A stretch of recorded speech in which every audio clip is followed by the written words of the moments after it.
Welcome, ladies and gentlemen, to the beating heart of Aragon. This is Zaragoza, a city steeped in history, where Roman walls meet Moorish palaces and tapas flows as fast as the Ebro River. But this weekend, we trade cobblestones for curbs, cathedrals for corners, as we're heading 30 kilometers north to the Zuera International Karting Circuit that this weekend will play host to round 2 of the IAME Euro Series in 2025. Year of opening, 2007 event record set in the senior category by Patrick Ogrodowczyk with a 102.416 in time qualifying. No one has been able to get close to that time since. The track itself, though, an absolute roller coaster of a circuit. It's the longest in Europe that we visit, 1,699 meters. It's 210 meters down the start-finish straight, 140 meters down in towards turn number 2. The track's around 9 meters wide with around a 2-meter elevation change as you go through the likes of turns 8. It climbs up through 9, 10 and 11 and through the highest part at turns number 13 as well. And that brings me on to those turns in total. 15 of them out there for the drivers to negotiate around. You've got 9 to the right, 6 to the left, and those do include 2 hairpins out there at turn number 4 and turn number 7. Each and every one of those provides its own unique overtaking opportunities, but we see the bulk of them down into that braking zone at turn number 2, into turns 4 and turn number 7, but we have seen them on the exit of turn number 8, in towards 9, 10 and 11 as well. It is a fast and flowing circuit for the drivers, and in the senior category, they'll be reaching a very high speed indeed down into that braking zone, around 137 kilometers an hour. They average around 98 around the lap, meaning, well, it's going to be a fast and flowing circuit to go racing on. Myself, Anthony Jordan, and Andrew Mather in the commentary box. We are ready to go racing. I'm certainly looking forward to it. Andrew, yesterday was a very busy day.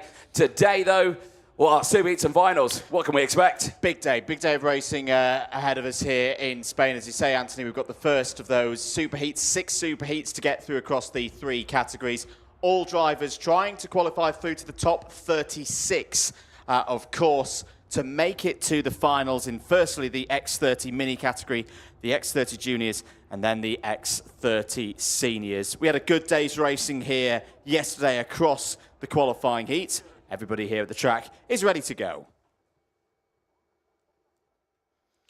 Well, radio there from race director Martin Bean in the morning, just to go over good luck to everyone out there. Have a good day and stay nice and safe as well. And of course, that does include to all the drivers, teams, mechanics, every one of the officials out there as well. As you can see from those live pictures, it is another sunny, beautiful day here in the north of Spain. And the first race is coming up very, very soon. Mini X30 Super Heat 1, which will have the likes of George House starting it on pole position. Such a strong performance yesterday, Andrew, in the qualifying heats for him.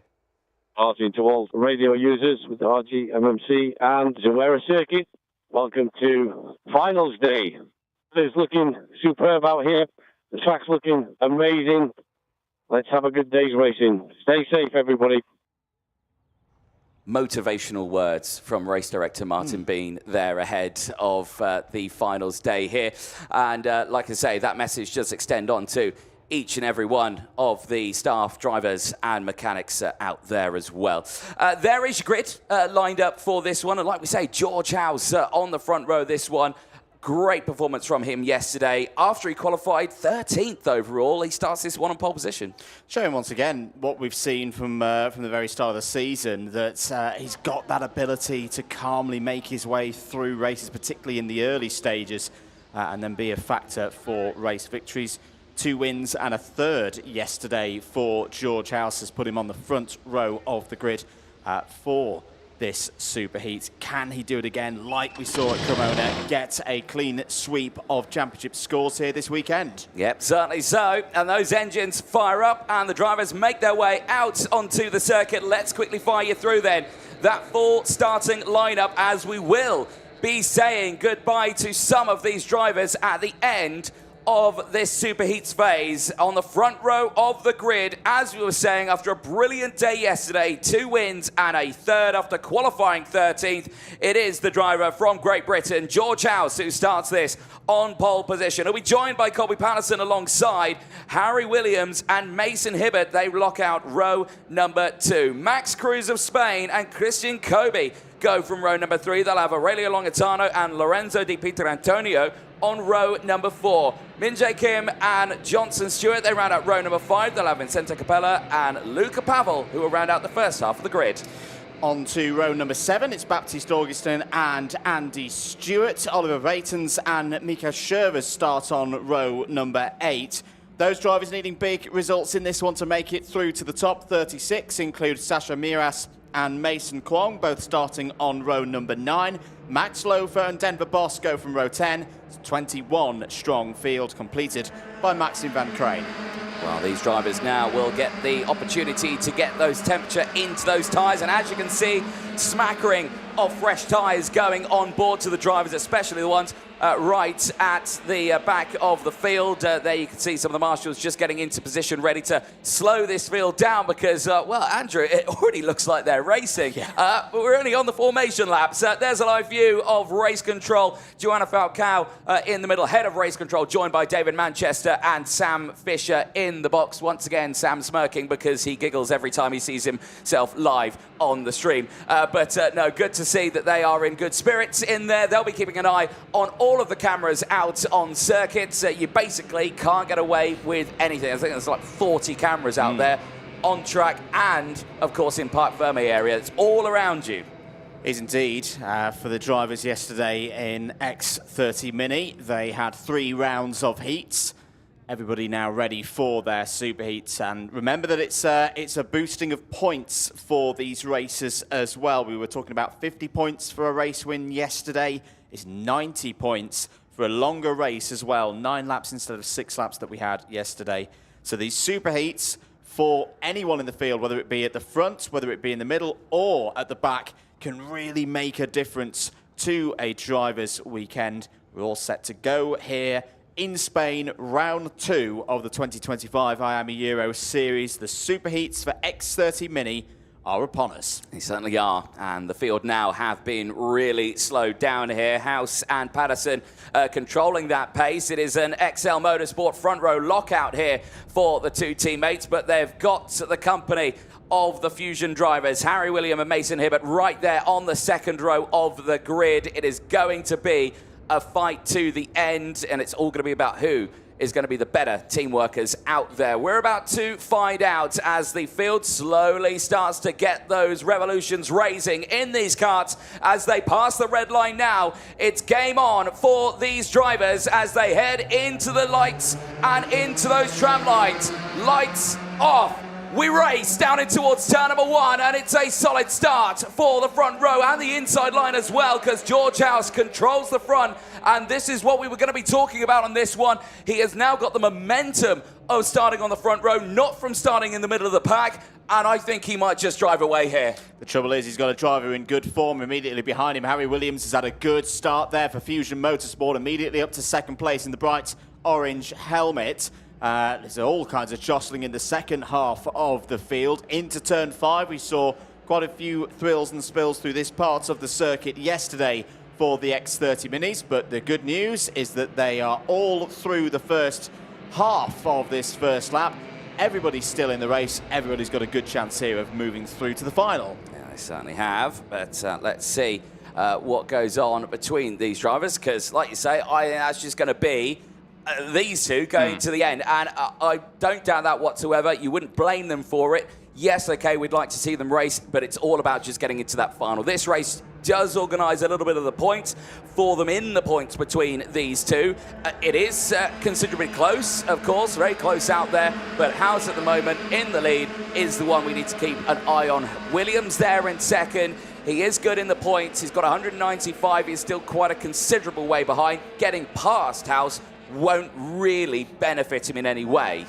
No, not at this stage. But for George House, I think he'll more have Nahil El Gahoudi on his mind in terms of those intermediate points. Nahil El Gahoudi goes in the second of the Superheats and did have a chance of taking that overnight intermediate standings lead away from George House. So it's close, as you say.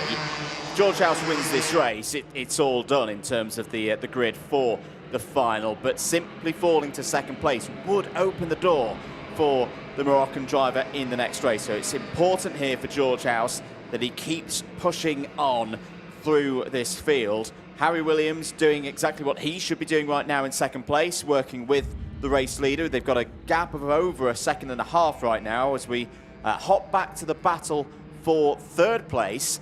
Min Jae Kim there in the 4:57, having a very strong run here. Has already gained 6 places in this race. It's ahead of Max Cruz. Max Cruz, I thought, went a little bit under the radar yesterday, Anthony, but solidly in the top 6 in every single race.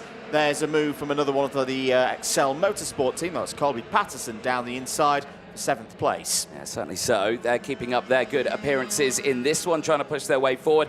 Going to have to keep an eye on a fair few drivers in this one, Andrew. Everyone from the 8th row downwards who are in that sort of danger zone. There are only 3 drivers who are in the danger zone in this race. They're in the form of Max Lufer, Denver Boss, and Maxim Van Krooyen. They really need the good results in this one, and we are kind of seeing that from them.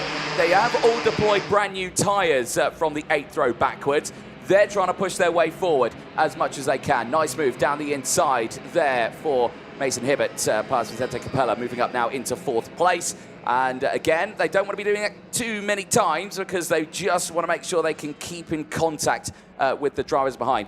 Speaking of drivers who have deployed fresher tyres out there, you can see quite a few of them have made good positions there, but like I say, they need to do a little bit more than that to try and break through. The problem for the likes of Lofer, Boss, Van Krooyen is, yes, they've gained positions, 3, 4, 5 positions, but so have the drivers immediately ahead of them in the intermediate classification. So Miko Schervers being an example of that. One of the drivers who's put new tyres on. Schervers has gone forward by 2 places, so it's going to be a big question mark as to whether the tides are turning for those drivers outside of the top 36 overnight after those 3 rounds of qualifying heats. Here's your battle, or lots of battles in the top 10, side by side between the 446 of Oliver Reitens and Aurelio Longitano. Reitens making really nice progress here, Anthony. He's gained 7 places now with that move on Longitano, up into the top 8. No, he really has. Big charges from those drivers, but like you say, they do need to work just a little bit harder because I keep seeing this.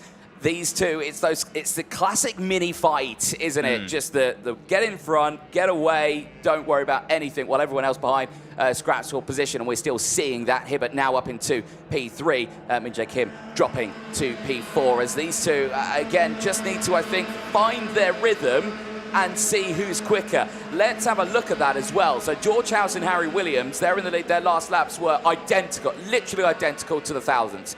The drivers behind were quicker. Hibbert was in a 1:11.2, and that was actually the fastest lap of the race. So Hibbert there behind, starting to pull the pin a little bit here, Andrew. We might see something in the dying stages, but unless these two fight, which honestly, I don't think they're going to, we might see a fight, but again, I could be completely wrong. We'll see in the next few laps. I'm just looking at the sector times to see is Hibbert making further inroads. He is, but not great inroads. We're talking hundredths of a second as opposed to tenths of a second for Mason Hibbert. We'll see if we can continue closing in. There's a fight going on for 4th place. Colby Patterson coming back through, back past Kim. Colby Patterson, who starts on the outside of row number 1. It can be a tricky place to start from grid 2 here at Zuera. Out to the final corner, here we race leaders. George House still at the front of this one from Harry Williams. The gap was 1.7, it's still hanging around 1.7. So what was that, a 1 minute 11.6 for House and Williams? Yeah, 1 minute 11.5, a mid 11.5 for Mason Hibbert. So the gap not coming down at a rate that would worry the race leaders. Still battles going on for 4th, 5th and 6th places. further down the order at the front of this group once again. So this is Patterson now up to 3rd place. Past Hibbert, Kim still there. Keep an eye on Vicente Capella there in the 4:45 for the Spirit Racing team, the team based in Switzerland. Capella's been pretty quick the last couple of laps, a 1:11.2 last time around. That's 4/10 quicker than the race leaders. Yeah, indeed, that pace is really shining through the order, and not one of those drivers who deployed fresher tyres. It's just he's looked after them over the course of the weekend, and yeah, really pushing through in this early stage. So nice to see that these drivers are having a relatively decent race out there. Close fights on it, but there is your leader of the second place or third place group. So Patterson, Hibbert, Kim from Capella. Waitins there in 7th place now. He's got Baptiste Augustin just behind. Both of them on a good charge here. 8 places for Waitins, 5 places for Augustin as well. As we look to the front here, some action has happened, Andrew. Williams is into the race lead, and that is quite early on here. So keep an eye on the Patterson group behind, because the fight now is on. Yes, properly on here between Harry Williams and George House. Harry Williams knowing that he could still move a little bit further up the order with those 10 extra intermediate points that he gets from going from 2nd to 1st. We're on lap number 7 here. Here's a replay of how it happened. Looked like it was down into turn 2. Not too much defence there from George House. Maybe just thinking, let's not lose too much time in this exchange. And through went Williams into the race lead. Back with our live pictures. Now we're starting to see a bit of more squabbling between the two of them. That's good news for Colby Patterson, Mason Hibbert and the others. They are rapidly closing in. Are we in store for another grandstand finish here at Zuera? Williams takes it straight down the middle of the road. No move yet from George House. Into turn 2 next, but all of this movement is allowing that second pack to close in, Anthony. It certainly is, but the second pack has also started fighting. They have just gone really deep there in towards turn number 2, but they think they've filed themselves out nicely now, as we are once again side by side for the lead here. George House is back in front, but he hasn't got the inside line. Williams will retake it down the inside at turn number 5, and look at this now. It is all closed in. Mason Hibbert is right there, and this is exactly what Williams wanted to achieve. He wanted to get in front, he wanted to back themselves up into his teammates to allow them to get closed in, and that's exactly what we see right now. And this is another one of there's a little touch there, a bit of tyre smoke, I think, from Hibbert in 3rd place. Harry Williams so far in 2025 has been very assured in this very situation, being at the front of the order, big pack of carts behind. This is pretty much the same formation of how he won the British Open plate a few weeks ago. It's going to go hard defensive line to drivers right down the pit straight now. There's going to be no way through there for George House. Mason Hibbert still there in 3rd, Min-Jae Kim in 4th, and look at that second line that's coming up. Colby Patterson up to 5th place. Baptiste Augustin's having a good run as well there in 6th. We've got a group of probably about 10 carts all in the battle here for race victory. Big lock-up for Hibbert down the inside of House. One of the carts has gone off the track, but green flags are still there. It's Patterson that's tumbled down the order. That's a huge shame for him. So the XL Motorsport driver of George House is still all on his own right now in that lead pack. He hasn't got teammates around him. He's surrounded by Fusion Machinery right now. Doesn't look to the inside at turn number 7. Williams just holds that gap off. They've opened up a little bit of a gap here. It's going to have to be an almighty send here from George House if he wants to put that card in P1. But I don't think he's going to have the legs for it. Hibbert, Kim, Augustin, Waitins, they're still right there in that second group. It's going to be a run to the line once more, but I think Williams has done enough here. He will not be securing a pole position for the final, but it might be good still for George House as they head to the line. It's absolutely wheel to wheel, but it's Williams who takes it. House finishes in 2nd, Hibbert 3rd. Min-Jae Kim comes across the line in P4 ahead of Baptiste Augustin. Oliver Waitins finishing in 6th place. Capella from Kobe, Di Pietro Antonio and Longatano round out the top 10. But that was just a taster of what you could expect for that final later on today. I may be reading a little bit too much into this, Anthony, but that we've not seen so far this weekend the classic Zuera switch in the last 20 meters. We saw a lot of it in 2024, of course. Didn't really see it even come into play yesterday because of the tailwind. That was pretty close. That was pretty close indeed for George House being able to get through, and that late move from Harry Williams allowed him to hold on.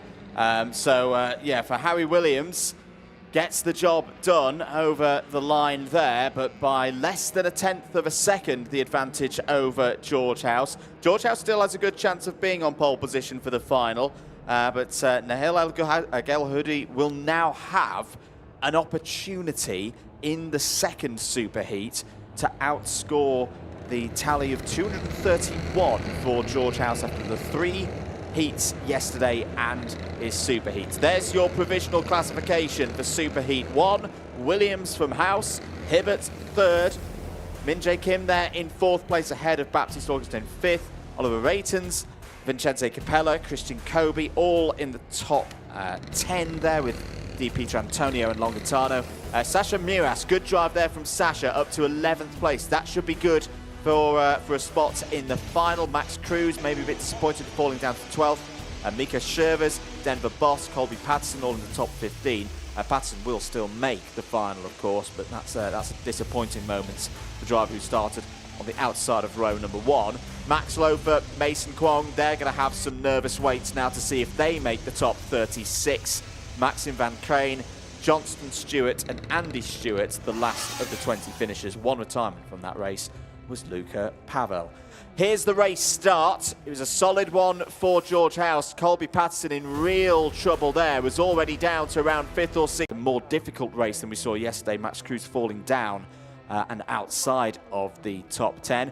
Good race for Min-Jae Kim as well. The driver flying the flag for South Korea was up into the top 3. Lost that 3rd place to a recovering Mason Hibbert, who continues to impress here this weekend. Fusion versus Excel, one of the big stories of X30 Mini in 2025. Another chapter of it there with Colby Patterson moving through. At this stage, it was still looking good for House and Williams to hold their advantage over the rest of the field as they all battled for 3rd place. That was until this moment. Williams down the inside of House into turn 2. And the battle would really start to fire up over the next lap or so.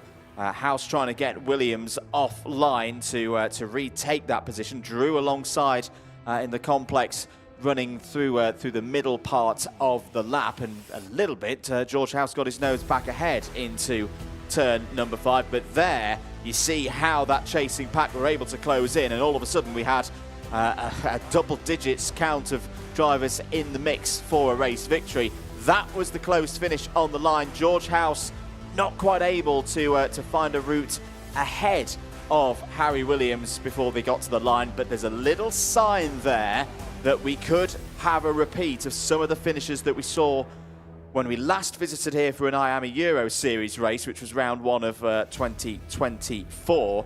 The race even still looking like it was going on after the checkered flag. So for those X30 Mini drivers, the ones who make it through to the final, of course, we'll see them later on. For now, though, for the first time today, let's head down to Parc Ferme and Anthony Jordan.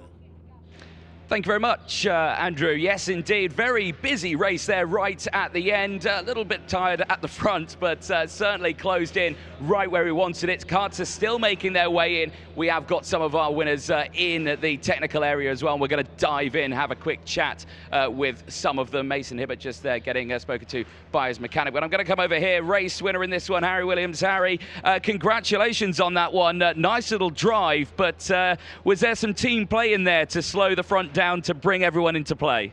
Yeah, I just tried to defend as best as I can, trying to bunch everyone up and, yeah, just go for the win. Well, with that tactic, it looks good that maybe the final later on could be exciting. You ready for it? Yeah, 100%. All hopes are high, and I'll try and do the exact same. Excellent. Well, congratulations. Well done. Second group's headed out. It's Superheat 2, Mini X30. They're coming up next. Thank you very much, Anthony. So, indeed, the second group of drivers in X30 Mini head on out. We'll take you through the grid for this group of drivers as they set off on their formation laps for a 9-lap race. Just over 15 kilometres the distance around one of the longest circuits that we visit throughout the course of the season. And a chance for Nahil El Gahoudi to start on pole position for the final. If he can translate this position from the front row of the grid. George Clark is alongside him on that front row. Austin Newstead was second here last year. Wanted to go one better than that here today. Starts alongside Abraham Shelvis. Milan Becker and Mason Brooks on row 3. Mattis Braggio and Alex Riley on row 4. Row 5, Daniel Ferguson and Charles Clough.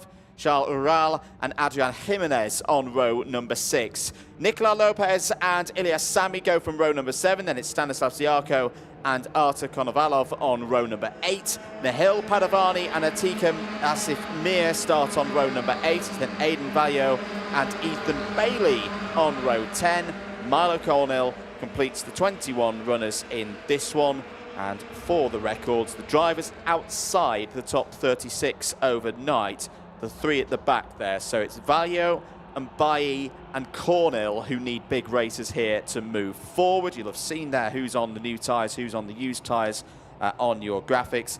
The likes of Padavani, Asif Mir, Ziarko and Konovalov, they're going to be looking over their shoulders, trying to defend their positions inside the top 36 over the course of this superheat. Anthony rejoins me in the box. Yes. What do you know? Many things. Many things. What would you like to know? Everything. Everything? I can't give you everything, but well. there we go. But there we go. Mini X30, like you say, Superheat 2, this is going to be a super important one. I'm sure you've already explained this, Andrew. Nahil El Gahoudi has got a really good chance here of stepping up in those points, but it's going to be a tough fight. We just witnessed the sort of tactics that usually get deployed in mini racing, and it's going to be a similar one here because Nahil El Gahoudi is a lone MDC racing driver out there. He has got the 2 Fusions right behind him, and this is where it's going to be a little bit tricky for him, especially if those 2 can get in front and break away, and if they push him back to the queue and drop him out of the slipstream, it all falls into play on that one. So it's a tense moment. It is indeed. Just for the records, El Gahoudi 138 is his current score. 221 is the target, with 90 available for a win. 80 for second place. Into the tram lines for the first time in Superheat number 2, and we're not going to go quite yet. The formation not to the standards required for Martin Bean to press the big green button. So we'll go round again for another formation lap. Yes, indeed. But for these drivers then, just get themselves squared away and ready for it. Talk about tyres again on this one. Very similar story from the first race. A lot of drivers at the back of the grid deploying those tyres. Everyone from the 8th row backwards, but remember it's everyone from effectively row number 9 or so who are in the danger zone. So of course Eden Veo, Ethan Bailey and the likes of Milo Cornell all in a danger zone, and Milo Cornell has not deployed tyres today. I suspect they were deployed yesterday, so he is going to be, well, I think a little bit on the back foot here, but we're not too sure. He might be absolutely fine. They're slowing them right down on the track. Is our Deputy Race Director this weekend, Dan Ashton from the United Kingdom, sporting his very bright shoes out there as well. You'll be able to see those from the other side of the circuit. But now the field has really slowed down. This is going to be a tense time for them because, of course, a lot of these drivers at the back, they'll be thinking, oh, pick up the pace a little bit because I'm oiling up a little bit here. I want to get the going. You can see all the smoke that kind of forms from that one of the unburnt oil that kind of gets blasted into the exhaust. So you don't want to have that to deal with. So right now, they just need to maybe pick that pace up a little bit. You can see their hand gestures coming in thick and fast in the background. They're trying to say, come on, slow it down, maybe pick it up a little bit, all this. But they're keeping it nice and formed up. And this is very early on in the lap as well. I mean, we're currently going around turns 12 and 13 here. The red line is not until the exit of turn 14. But I'm sure the one person who'll be enjoying this one is Race Director Martin Bean. Who'll be like, yep, stay like that. Yep. That's absolutely perfect. If you could do that for the entire race as well, that'd be brilliant. And then it'll be a nice, clean race. Nahil El Gahoudi does have his hand up in the air. Now, is that to indicate that he's not ready to go, or now he puts it down. Looks like we're now good to go. Eyes on the lights. Do they go out? Yes, they do. We're away in racing then in the next 30 Mini for Superheat number 2 rather. Good start for El Gahoudi. Decent start for George Clark. Didn't lose too much time in all of that. He's going to try and go around the outside. Oh, there's a couple of drivers running out wide. 2 drivers left through turn number 2, but everybody's still pointing in the right direction into the first of the hairpins. Who's going to emerge as race leader? It's not going to be Nahil El Gahoudi. It's Austin Newstead to the front of the order. They call him the baby-faced assassin, and this is why, because he needs one opportunity to strike through, take the lead of the race. He has a good record round here at Zuera, as there's a big move down the inside from the 441. Was it the 447? Yeah, of Milan Baku. That's a good start from row number 3, but here comes Austin Newstead, second in the final here last year. We know he can deliver on a Sunday. Anthony, this is a great start for him. It certainly is, and just for the eagle-eyed out there, there is a bit of an identity crisis between those 2 karts liveries. One is an Eichmann's Grand Prix racing machine, that is the 447 of Milan Baku, and then you have the MDC racing machine of Nahil El Gahoudi there in 3rd place. Very similar liveries, very similar race suits, very similar helmets as well between the 2 of them, but completely different teams and drivers. Right, as they head down in towards turn number 4, this is going to be an interesting one now, because you've got 3 individual team drivers there. You haven't got 2 Fusions, you haven't got 2 MDCs, you haven't got 2 Eichmann's karts. It's 1 each, and then you've got XL Motorsport just behind. Then you've got Spirit Racing. The next other Fusion driver, Daniel Ferguson, currently in 6th place. So that's going to mean it's going to be a little bit of a fight between these drivers, because no team orders between these drivers here. No, not at all. In terms of the intermediate classification, House has the lead, 221. And Nahil El Gahoudi now with 3rd place is down to 210. He'll be up to 218 now with that move. Baku takes the race lead. El Gahoudi follows through. Newstead's going to have a go back, though, down the inside through turns 12 and 13, 14 and 15. And next, it's win or nothing. Well, not nothing for Nahil El Gahoudi, but for pole position in the final, El Gahoudi has to outscore George House's effort from Superheat 1, so he's got to win. 2nd place would not be enough for El Gahoudi to turn the points deficit from yesterday over. Right now, he's actually losing positions relative to George House, sat there in 3rd. A little bit further back. Good start for Atika Asif Mir. Anthony, she's up 6 places into 12th. There's a lot of movement in the top 10 as well. Ilyas Sami having a really good race as well. That's a pleasant surprise for the 414 Jamie Green Racing. Up 9 places. Great drive from Ilyas. Up 10 places. Artur Kononov as well.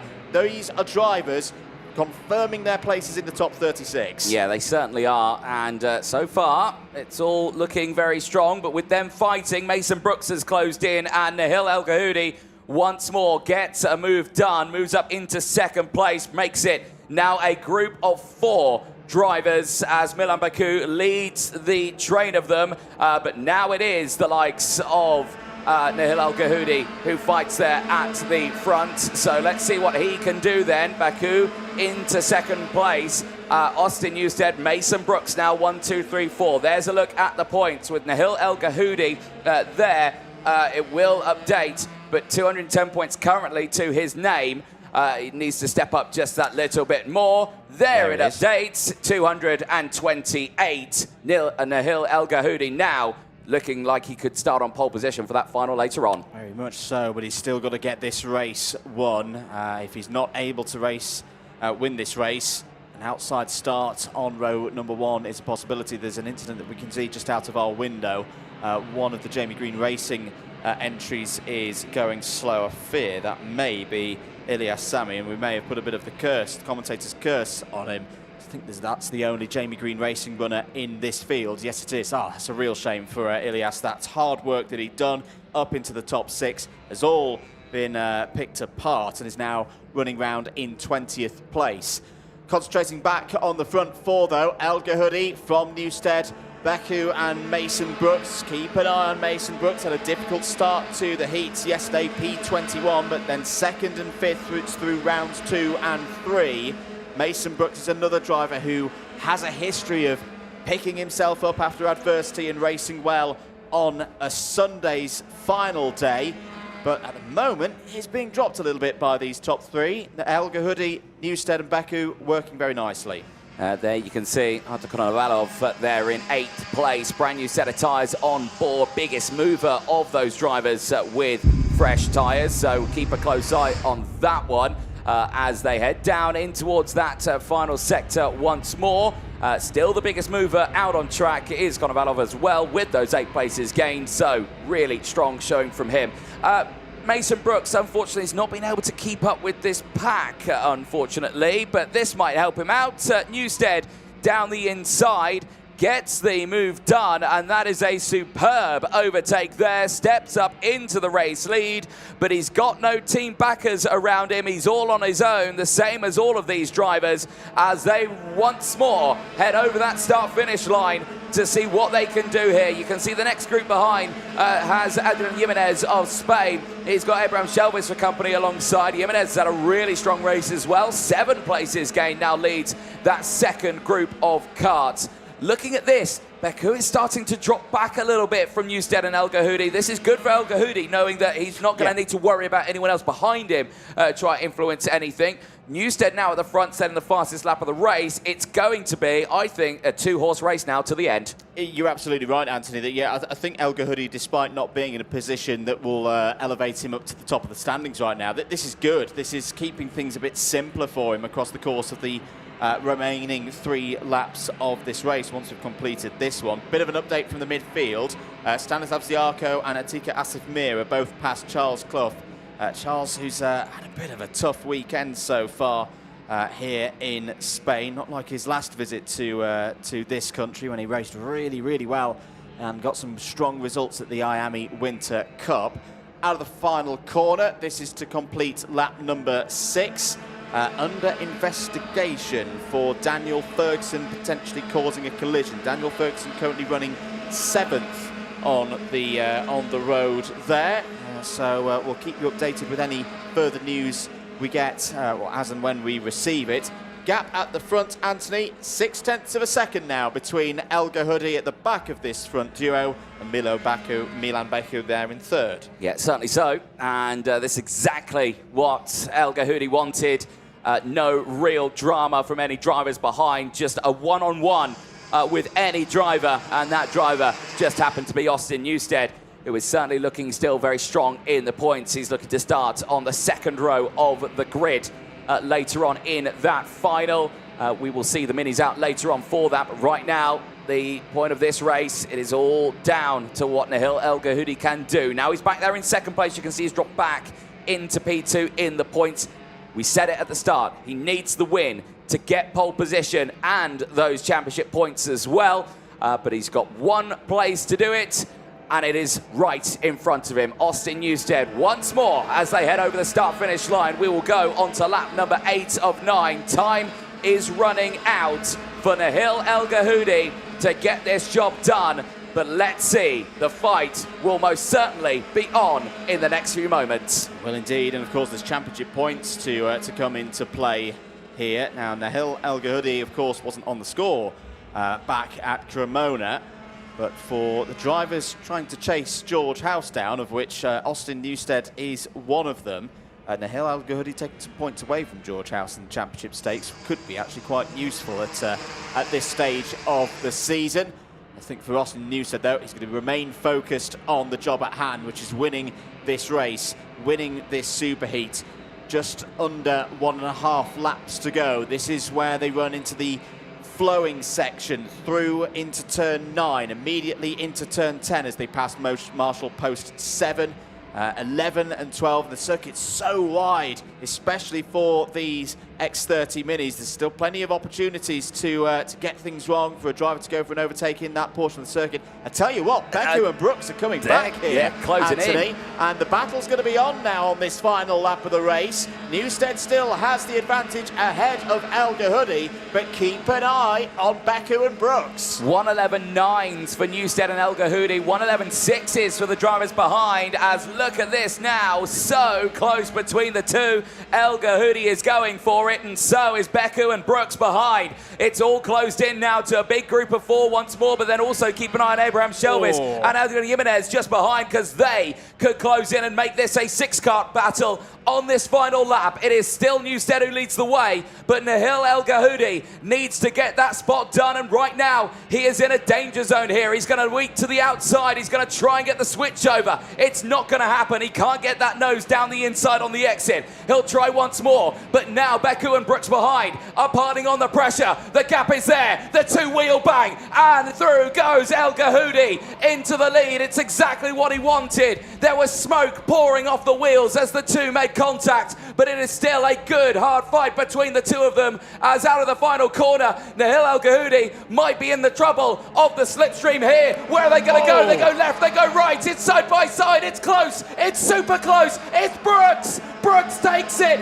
across the line from Nahil El Gahoudi. He misses out on pole position for the final by 0.017 of a second. There we go, ladies and gentlemen. There we go. Zuera runs to the line, are here on finals day. What commitment from Mason Brooks.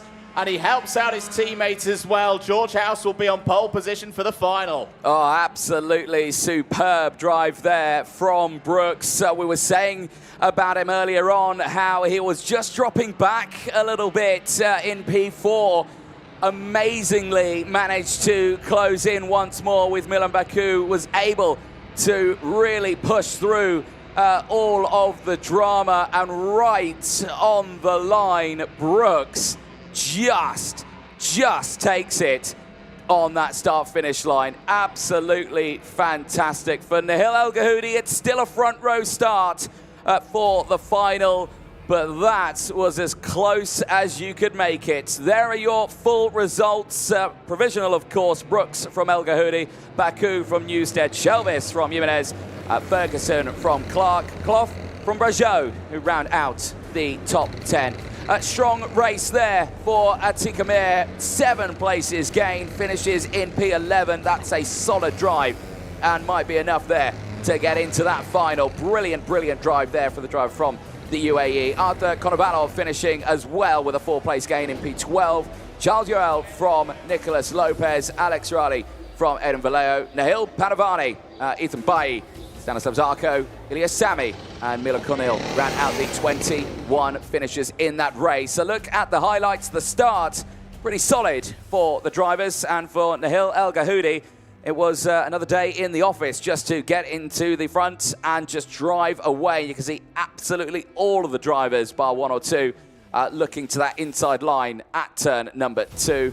But it would be the likes of Newstead who would get the lead early on. That fight would kick off with Milan Baku, Nahil El Gahoudi and Newstead. I thought it was going to be just a 3-kart fight to the end. Brooks would close in that early stage, as well as Brageau having those moments on the outside there of turn number 4. There was Brooks closing in. It was right on this fight, but he just faded back in the mid-stage of that race. I didn't think the outright pace was there. But we're going to go and chat to some of these drivers, because Sandro Mather is down there. Over to you. I am indeed. Thank you, Anthony, here with our race winner of Superheat number 2, Mason Brooks. Wow, Mason, what a finish to that race. Talk me through those last couple of corners. So at the start, like, I didn't really have the pace, so I just thought to just push with Beku. And then when it got to the end, Beku was defending, but I just told him to go.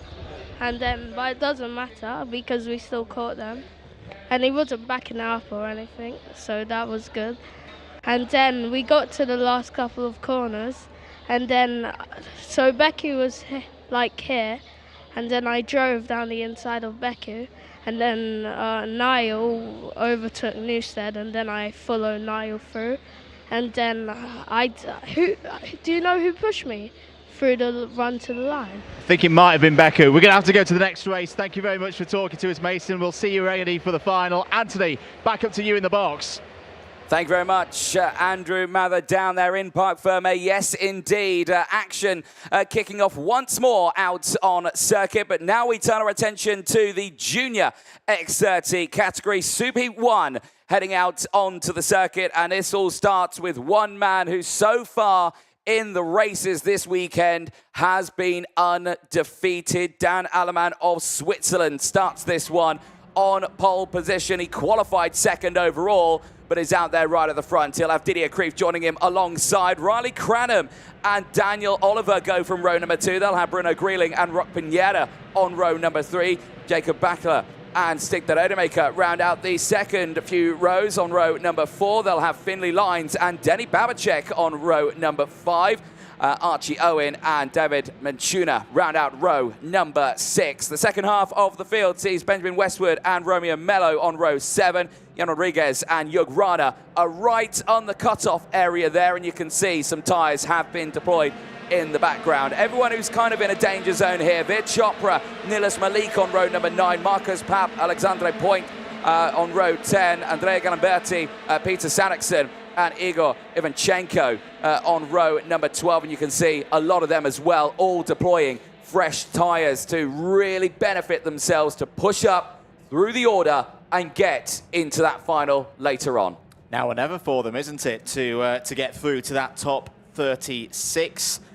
Quick reminder of the points overnight, if we've not done so already. Aleman 150. It's a 15-point lead over Ludwig Blomqvist, who has pole position, of course, for Superheat 2. That's an interesting piece of information on our screens, that Dan Aleman's gone for the switch. Yeah, now this is something we've not seen so far this weekend, but right now it's, yeah, I can understand it in a way, but the outside line's dirty.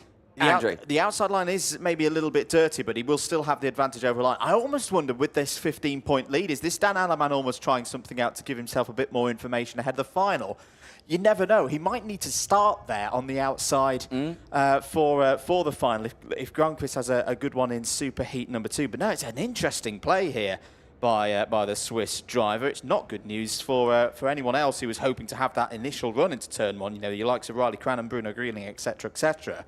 I'm really intrigued as to how this race is going to start. Well, we'll have to wait and find out, because we are moments away until we see the start of this race as they enter into the tram lines. Lights are not off. They go round again. It is a false start. One line there, very clearly in front. Of course, it was the line that was allowed to be at the front. It was the Aleman line, but Didier Krief, Cranham, Grieling, not on the pace. They weren't pushing up alongside. No, not on that occasion. That gives us just about enough time to go back to those intermediate scores from yesterday. So Aleman, as mentioned, 150, 15-point lead over Grönqvist. Didier Krief, third in the points, the intermediate points overnight on 1, 2, 3. Urbas Dobler, your fastest driver in timed qualifying on Friday afternoon, is fourth on 119. That's another driver who we'll see in Superheat 2. Riley Cranham fifth on 112. Louis Bazare on 110. Daniel Oliver on 107. Jesse Phillips 105. So those are all your drivers who are starting inside the front 2 rows in their respective Superheats. And remember, once again, like it was with the X30 mini category, more points available for these Superheats. 50 points goes up to 90 points for a race win, and it's a big delta between first and second as well. 10 whole points the difference between winning and being the first of those following in. And again, it can all change with that scoring system. It certainly can. And once more, as the drivers head into that final sector, they will be waiting to start this race. Hopefully this time we see those lights go out for Junior X30 Superheat 1 as the revs rise once more. It is lights off, fights on, down in towards turn number 1, and it's a solid start for the inside line. And it's Didier Krief who takes the lead of this one. Alaman experimenting with that outside line has not worked out for him at all. There's far too much dust, marbles, debris on the outside line, and it's just not worked out. There's more dust being kicked up, and there's drivers into the barriers at the exit of turn number 3, and that is a big hit into the wall for one young driver, and I think that most possibly could have been Marcus Papp for the Talvar Racing team, who is in the wall there, and I believe he's being seen to, and I think he's all good, but still, that's a shaky start there for the field. Yeah, quite a few drivers having off-track excursions, and you're right, Marcus Papp, the biggest of them. That was quite a big hit into the tyre wall. The tyre wall's done its job of making sure they didn't cross back into the path of oncoming traffic after turn number 4. Meanwhile, back at the front of the order, Riley Cranham has the lead of this race.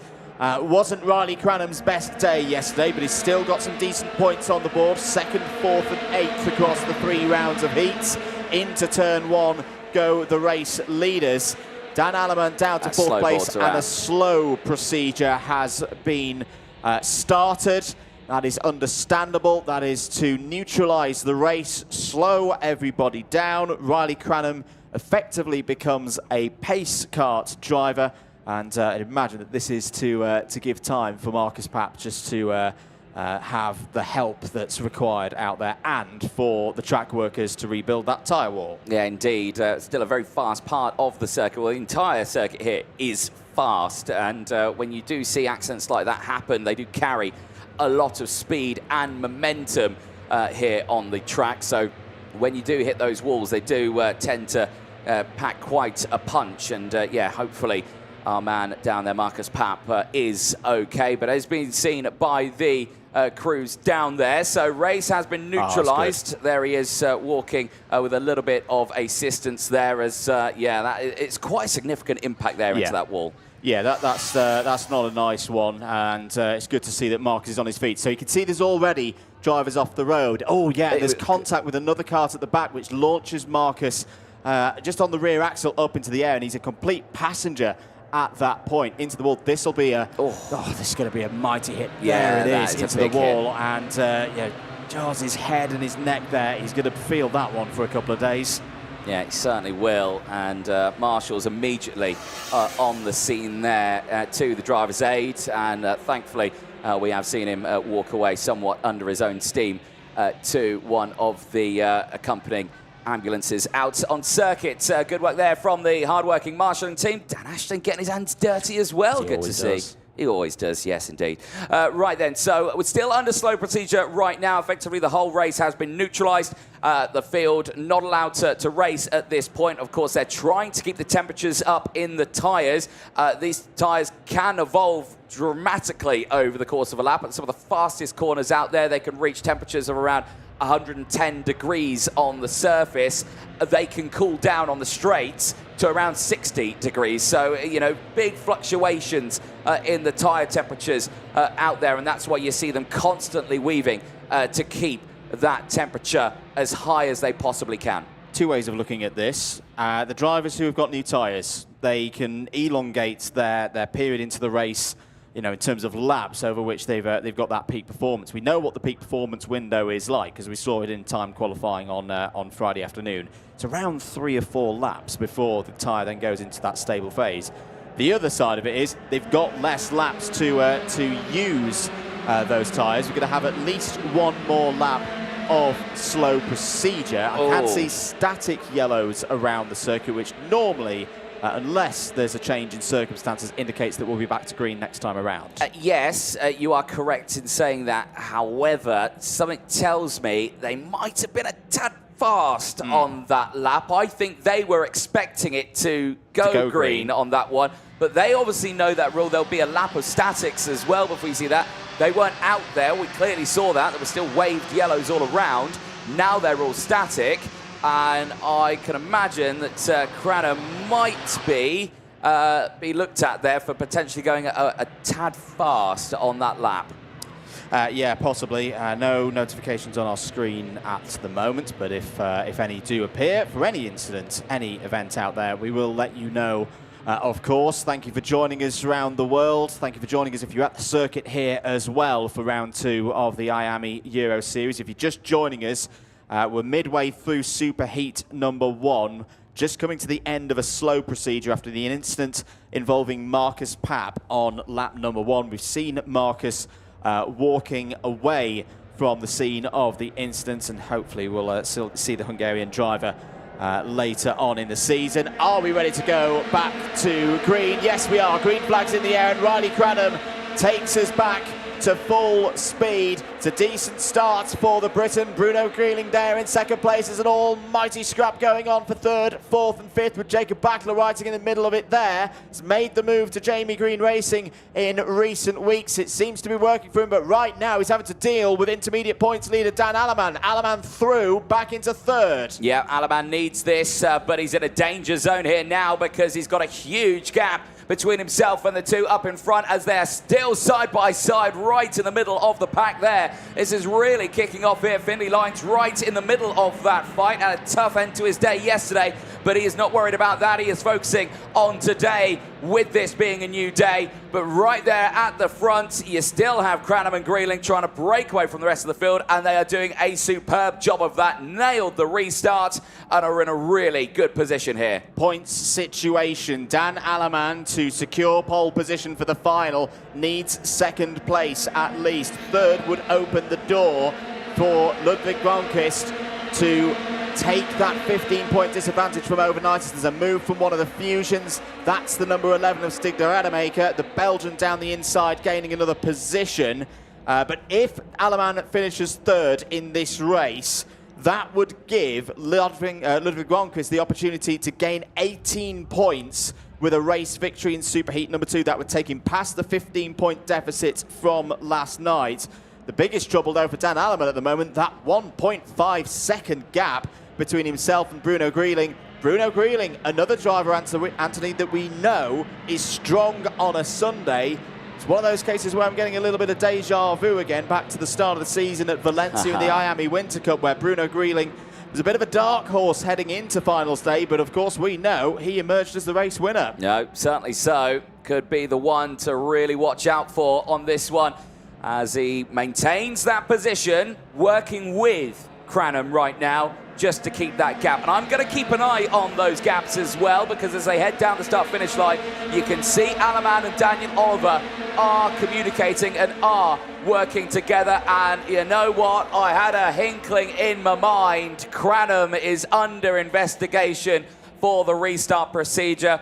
I just had, there was a brief moment where I think he thought they were going to go green on the previous lap, and it didn't, but he was miles ahead from the rest of the field, and his pace had picked up. They will look at all the deltas from every single lap, and they will say, you were so much faster on that lap under yellow. And the other side of it as well, it could also be for the point where we went green. Did he accelerate too early back into the zone? Let's have a look at a replay.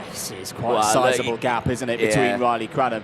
You know, if that was a race start, they wouldn't be accelerating to this point here out of turn 15. So that's what they're going to be looking at here.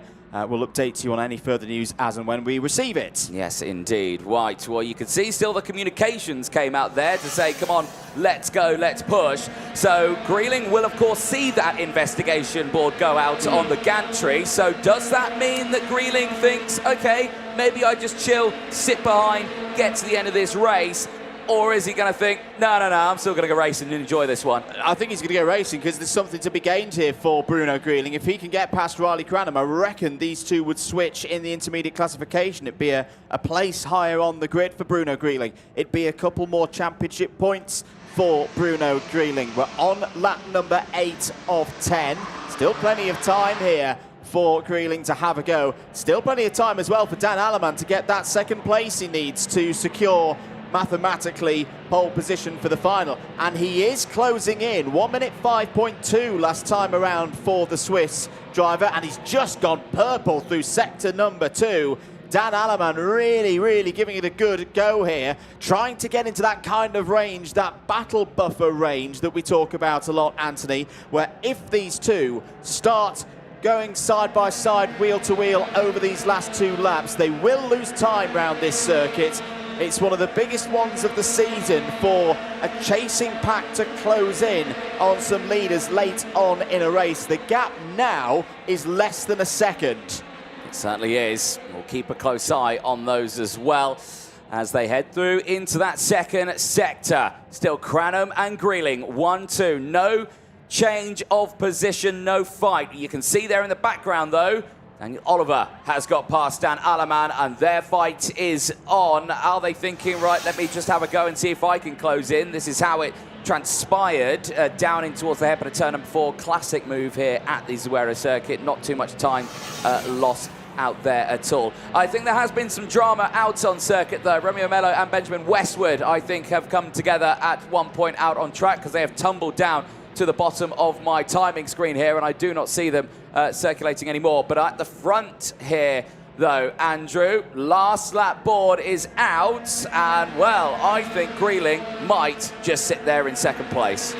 Could do. I think if he's gonna pick his moments, he's got to be very precise with it. Go for it Cranham defends into turn number 2. That's going to open things for Daniel Oliver and Dan Alaman. They're going to lose that second advantage very quickly indeed into turn 4. Side by side once again between Cranham and Greeling. And look at Daniel Oliver. Look at Dan Alaman. They're closing in into turn 5. Riley Cranham's done a really good job so far in this last lap to defend this position. Through turn 6 next.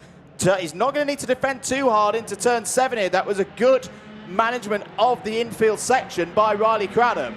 It certainly was, and with the last few seconds to go, I can see it from Greeling. Just keep going, don't fight. It was forced the move to attack on that one because Cranham went defensive. He didn't want to attack him on that point. He just wanted to keep going there in P2 in this superheat. Out of the final couple of corners, though, I think he's got the message now because they are line astern to that checkered flag. Riley Cranham sees that checkered flag, second in the points, but is under investigation for the start of that restart.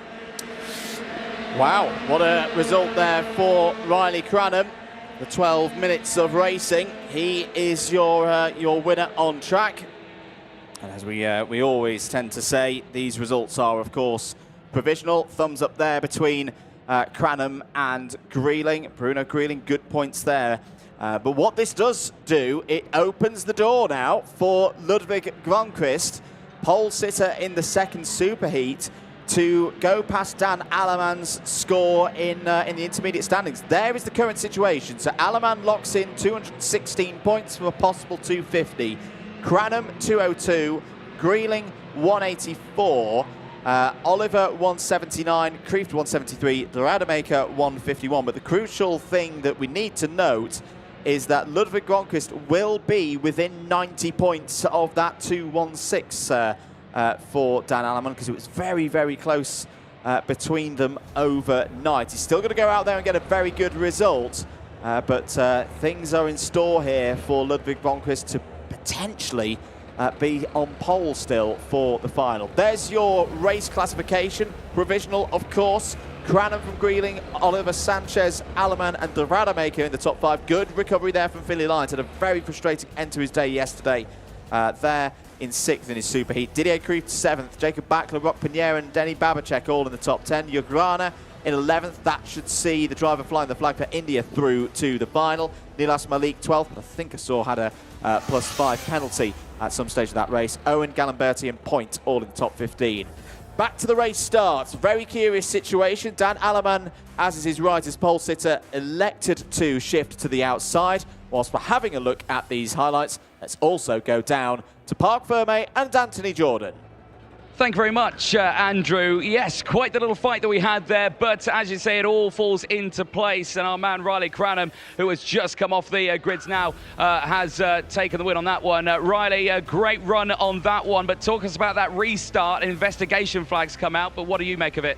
I thought it was a good start. I just went on the line, and I managed to get a gap, and then me and Bruno ended up pushing into the end, so it was all good. Yeah, solid drive for you, but second in the points, so you're looking forward to that final? Yeah, I am now, yeah. Brilliant stuff. Congratulations. Well done, mate. I want to have a quick chat with Bruno Grieling. We've got a little bit of time. Sorry, I'm getting in the way of the officials. I said I would never run on TV, but I am running now. Bruno Grieling, second place on that one. That was a nice little fight there, but what did you make of that restart? Well, I mean, I was right before the last chicane. I was not going really, just rolling anymore. I was just gas brake, waiting for him just to step on the gas. Excellent. Well, congratulations. Well done. We'll see what you can do. Let's head back over to the track because the second one of those junior races is coming up next. It is indeed, and once again, all to play for here at Zuera for the second round of the season in the IAME Euro Series. Thank you for joining us here this morning. The next race, 10 laps, 17 kilometres for the drivers to negotiate here, and for Ludwig Grönqvist, who has good results in the past at this circuit, particularly his run to second place in the final for the IWF 2024 competition that was held here back in the autumn. There he is on the left-hand side of your screens, kart number 19, third, second and first. The results for Ludwig Grönqvist yesterday. Can he continue that upward trend to potentially overhaul the point score that Dan Allemann has at this point? Remember, it was a 15-point gap between Allemann and Grönqvist overnight. It's a 10-point difference if you win your race. 18 points the difference between first and third. Basically, I reckon if Ludwig Grönqvist can finish in the top two here, even if there was some kind of change of the result involving Riley Cranham, I think he could do this and get back ahead of Dan Allemann in those intermediate scores.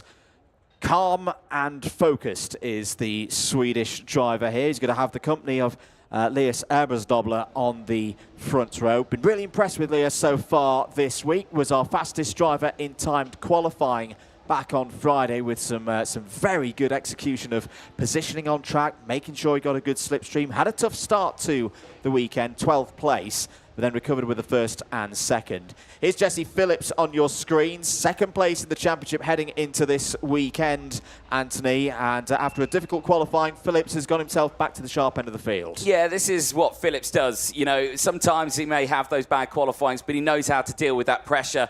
Always seems to find himself getting right back up at that sharp end, as you mentioned. Good results as well. Best result came in that first race from him after that qualifying, third place on track, and then a couple of seventh put him on that second row of the grid. Engines fire up, though. It's down to Ludwig Grönqvist here on this one. What can he do from the front of the field here? Can he make it work for him in that final later on today? Could he start on pole position?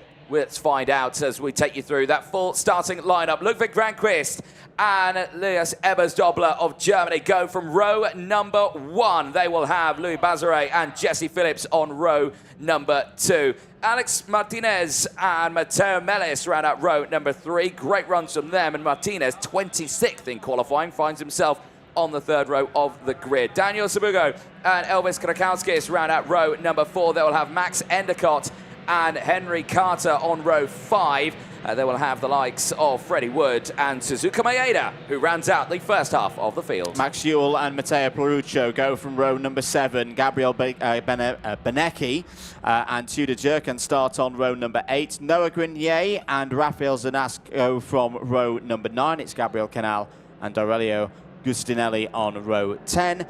Ivan Gonzalez and Matis Mouche both have work to do from row number 11. They've deployed new tyres for this race in a last effort to try and get into the top 36 and get through to the final.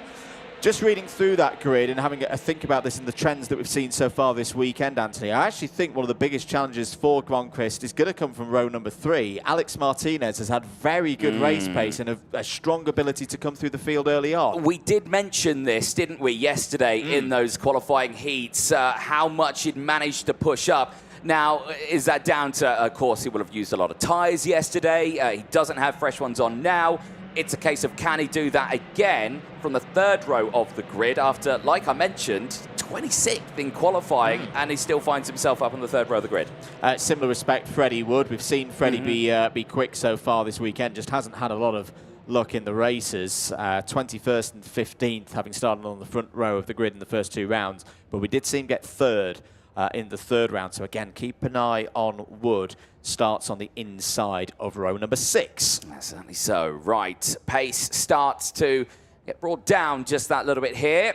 Granqvist and Ebersdobler on the front row of the grid. Both of these drivers yesterday did take qualifying heat wins.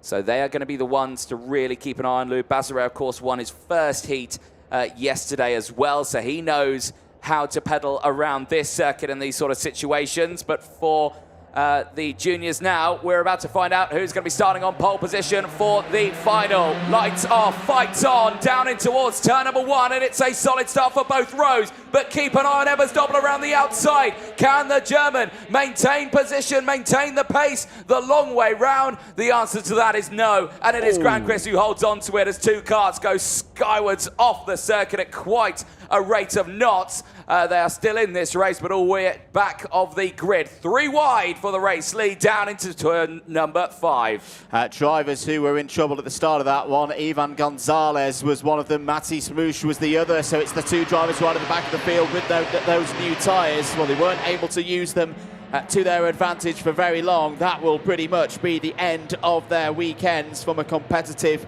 perspective. Meanwhile, back at the front of the order, Gronqvist leading this race. This would be more than enough to overhaul the points tally of Dan Alleman after these superheats, but keep an eye not only on the 2 drivers directly behind, Elvis Krzauskas.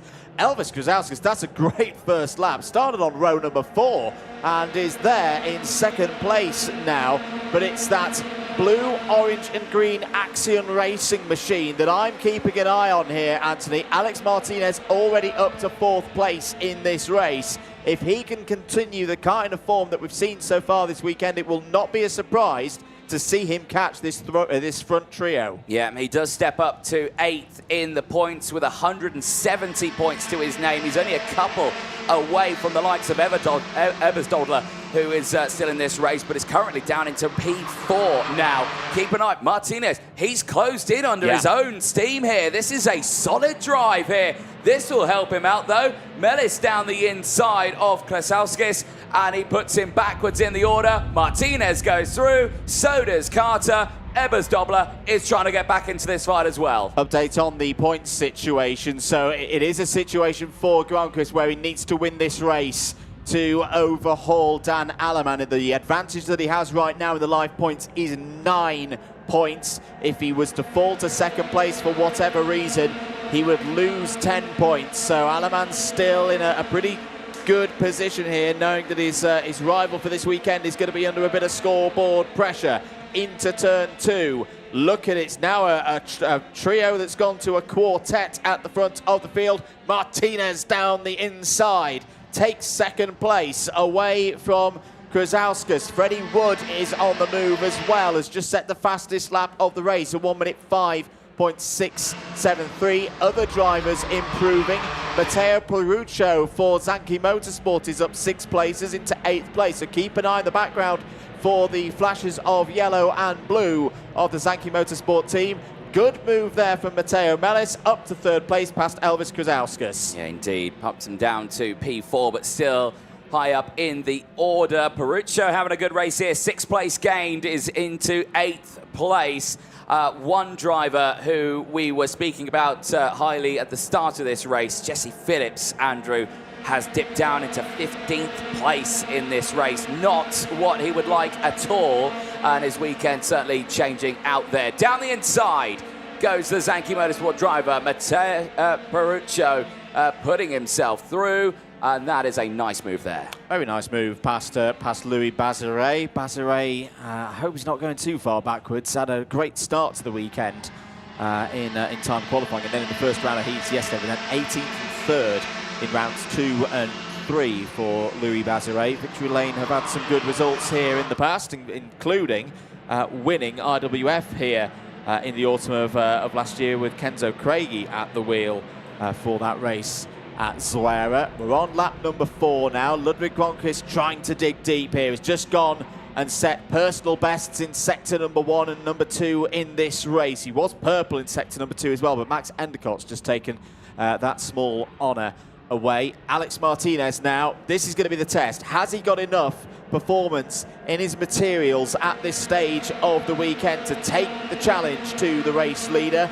The points advantage still 9 for Ludwig Ronquist, but here comes Martinez. Martinez got a massive slipstream there, but for now, Anthony elects just to hold in second place. Yeah, indeed, but this is the sort of situations that he likes to find himself in, fighting right to that sharp end.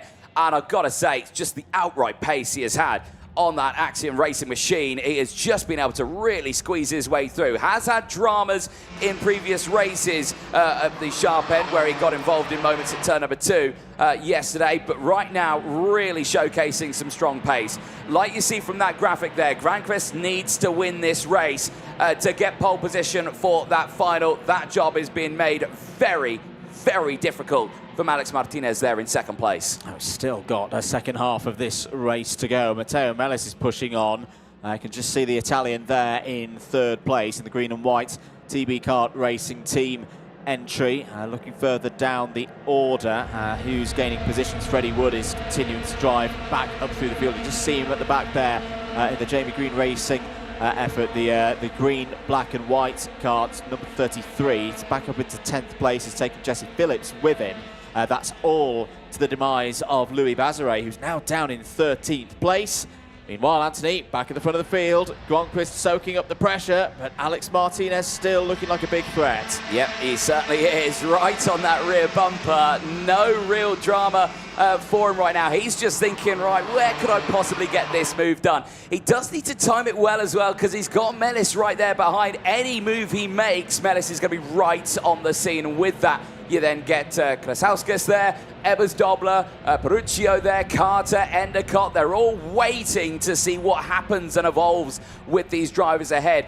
But he knows that he's quick around here. You're seeing he's taking slightly tighter lines into all the corners. That kart is set up so beautifully around here. It darts through those corners out there. I've just been looking at how the body language of the karts is different between these two. Out of slow speed corners, traction zones, Gronqvist is very, very strong, particularly out of those 2 hairpins. But it's the medium speed corners where Martinez is really strong, like we saw there through 11, 12, 13, 14 and 15. Watch again, Gronqvist might just edge a bit of a gap there. Well, that was a better exit that time for Martinez out of turn number 4. Maybe Martinez starting to think, right, I need to drive subtly differently to keep myself strong. Stay right on the rear bumper. Turn 7's going to be crucial here. Again, Gronqvist just gets a little gap out of turn number 6. That's another area where he's strong. Again, we're talking fine margins at the moment here, Anthony. But turn 6 and turn 7 at the moment, lap after lap, looking really good for Gronqvist, meaning he's not under attack through this section of the circuit at the end of the lap. No, exactly. Going purple in sector 2 on this lap as well. So really strong pace there for the driver from Sweden. Back on that start-finish straight, the slipstream, the toe kicks in here. The wind slowly picking up once more at the Zuera circuit. But 1, 2, 3, absolutely nail-bitingly close, but still into the braking zone of turn number 2. No lunges just yet. They are wanting to keep that gap opening up, but we don't have to wait too much longer because Mellis goes through. Matteo Mellis into second place, splits the 2 apart, and for Granqvist, that is exactly what he wanted to see from the drivers behind, because now he has opened just a fraction of a gap. A solid weekend for Matteo Mellis on home turf at Cremona, so has already got onto the list of point scorers so far this season, but wants to build, wants to get a better result than the 7th in the final back in the first round of the season. Ludwig Gronqvist looking like he's got this race under control, and this could run him through to being on pole position for the final. Out of the final corner, this is to complete another lap. We've got 2 to go here at Zuera in the Superheat, and Ebers-Dobler's back into play as well, as just snuck up behind them from 4th place. He's going to try and go around the outside of Martinez and Mellis. That was a good effort. Martinez is back up to 2nd place, but the hard defence from Ludwig Gronquist now has meant it's a top 5 now fighting for the lead. I saw it there very quickly. Martinez communicating with Granquist to just go. Don't worry about me.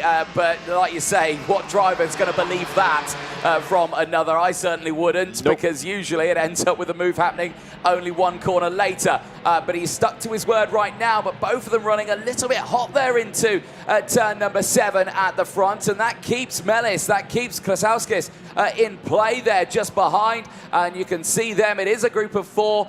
They have dropped Ebersdobler just in the background. I think he might need to fall back and latch on to Endicott and Phillips for company, but we're going on to the final lap of this race. It is still Granquist who leads the way. He's looking for one thing and one thing only, and that is pole position for the final. There is communication still between the two of them. Martinez says go, don't defend, and he doesn't defend. The two are working together at the front here. There's still threats behind, though, in the shape of Mateo Mellis and Elvis Krzauskas. Martinez half defends there from Mellis and Krzauskas. That's good news for Ludwig Gronquist. You've got to tip your hat to this young Swedish driver who's only just stepped up to the X30 junior category. You can see that with his diminutive size versus the rest of the other drivers. But the way he has dealt with the pressure in this race so far has been absolutely exemplary. And surely now he's got it won, because the pack has split apart. Mellis is now on the defensive to hold 3rd place ahead of Krzauskas and Ebersdobler. Looks like Jesse Phillips and Freddie Wood are continuing to drive through the field. They're going to get results in the top 10. But through the final couple of corners now, Ludwig Gronquist is going to overturn a 15-point deficit overnight in the intermediate classification. The Swede is on pole for the final. What a win in Superheat 2. Alex Martinez, 2nd in that race. As things stand, will be in a very useful position for the final on the inside of row number 3. Mateo Mellis has woken up this morning and delivered a strong performance there in 3rd. Krzauskas and Ebersdobler complete the top 5. That was a nice drive there for Granquist. Smart as well. A really mature drive for the junior driver. You know, when you're going to these last laps, the one thing you always see is the leader defend. You see it time in and time out. It's very rare when you see a close fight like that at the front and the driver right at the sharp end of it doesn't hug the inside line in any of those corners. Granquist and Martinez there trusting each other massively to just take it to the flag. For Granquist, he knew what he needed to do. He needed to win that race. It was a lot of risk riding on not defending on that final lap. He trusted Martinez quite highly, but it is understandable for Alex Martinez. Yes, a position gain may have bumped him up another position here or there, but he still starts in that top 5 in that intermediate classification for the final later on today. There is your classification after that race, and all of that provisional, of course. Granquist from Martinez, Mellis from Krasauskis, Ebersdobler from Endicott, Wood from Phillips, Bazare from Subaru, rounding out to the top 10. 11th place downwards sees Matteo Parizio. Then it is Noah Grenier from Henry Carter. Suzuka Maeda finishing that one in P14 ahead of Max Yule. Gabriel Benecchi from Gabriel Canal. Aurelio Gossinelli from Rafael Zanat. Finishing in 19th place, to Jurkin, Ivan Gonzalez and Matish Moose still finishing that race, but 21st and 22nd. Unfortunately, the drama at the start of the race for them ended their fight really early on. Here is how it all transpired down in towards turn number 1. Really solid start from both Granquist and Ebersdobler. I thought Ebersdobler was going to go right round the outside at turn number 2. You see the drama in the background going off the circuit. That was Ivan Gonzalez and Matis Mush, both of them able to get restarted, but that is at a very fast part of the circuit. Marshall's running to assist, but I don't think they needed to do much work there, as both drivers did get restarted. Granquist holding on to the lead then in the early stages. For the likes of Elvis Krasauskis, go really strong start for him, fighting right up at that sharp end after a brilliant start from the 4th row of the grid. He is used to these sort of starts, but that is a really good, strong result for him. It's his best result of the weekend so far. with that P4 for the driver who qualified at the start of this weekend, 21st place. For Granqvist, it was just a case of, well, damage limitations on this one, just try and get to the end of the race as we saw the action kicking off behind Matteo Peruzio, trying to go for those moves, stepping up the order, and did have a 3-place gain at the end of that one. He was in a very close fight with the likes of Noah Grenier as well, who was up 5 places. Into those dying stages of the lap, the trust levels here between Granqvist and Martinez was through the charts. I mean, you could see the constant communication between the two of them as it was still side by side across the line, just in the background. How close would you like to be? Ebersdobler all over that curb on the start-finish line. He may have some words to say about that one afterwards, but it would be the likes of Ludwig Granqvist who would take the win at the end of that race. Brilliant stuff for him as we will head down to Parc Ferme. I believe Andrew Mather is ready. Thank you very much, Anthony. Ludwig, very quickly, tell me about that race. I mean, it was good. He pushed me and we came away a little bit, but then they come, but I did a great job for me. Confident for the final? Yeah. Good stuff. Thanks for taking the time to talk to us, Ludwig. Let's get on to the next race.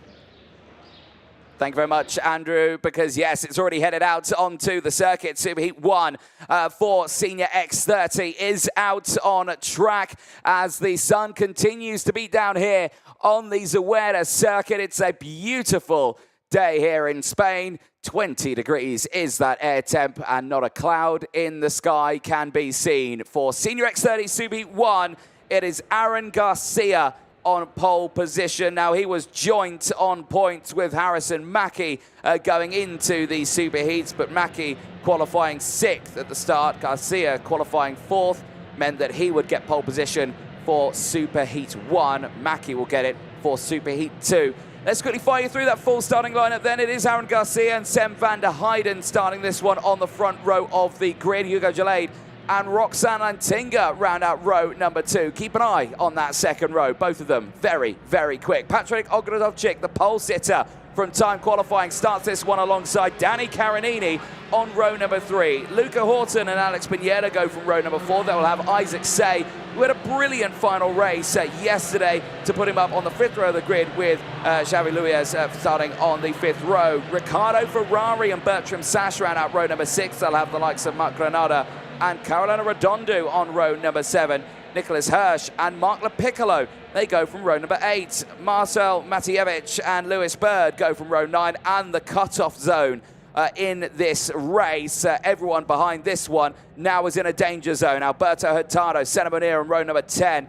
Maxime Prudhomme and Marie Barryberg on row 11. Lucas Frederick and Peter Gorecki go from row 12. They'll have Thomas Hansen and Gomez Merkel back on row 13. Luca Mann and Rory O'Connor on row 14. Paco Sarmento on row 15 with Emmanuel Leodikis on row 15. Yanis Martin will round out the 16-car field.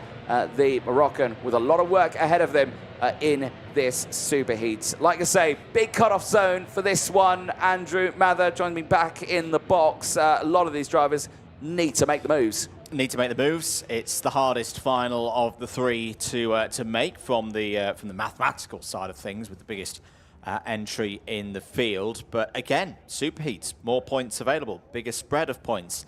A big drive in this one, gaining 10, 12 positions, something like that, can turn the tide in a driver's favour. Similarly, for those just on the inside, you know, the likes of your Marcel Matijeviches and Lewis Birds, they need a big result in this one to defend their positions. And again, at the very front of the field, it's a very close affair, separated at the moment on the tiebreaker of timed qualifying. Ooh, now, who was that heading into pit lane? Looked like someone had a bit of bother there. Are we going to go around again? Yes, we are. So another formation lap for the drivers. Which is good, because now we can talk about tyres, yes. Because there's quite a few of them that have been deployed in this one. So many drivers did save them for this race, and that does include the front row of the grid. Only deploying one half of them, though. Alan Garcia and Sem van der Heijden both going for a fresh set on the left-hand side of their karts.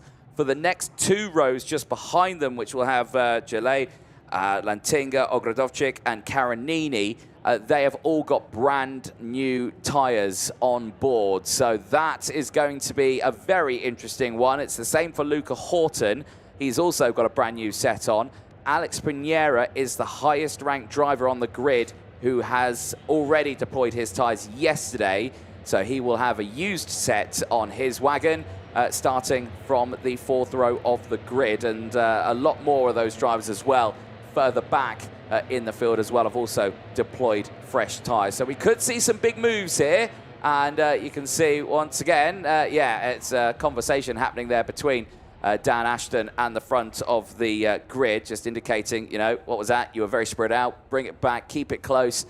We want to get these starts done cleanly and fairly. Yeah, and at the second time of asking if we can. News on the driver who was in the pits. It's Gimes Merkelbach, who's now, well, wasn't ticking around on our timing system and is now showing us in the pits on timing and scoring. It's been a pretty rotten weekend for Gimes Merkelbach. Was already outside of the top 36.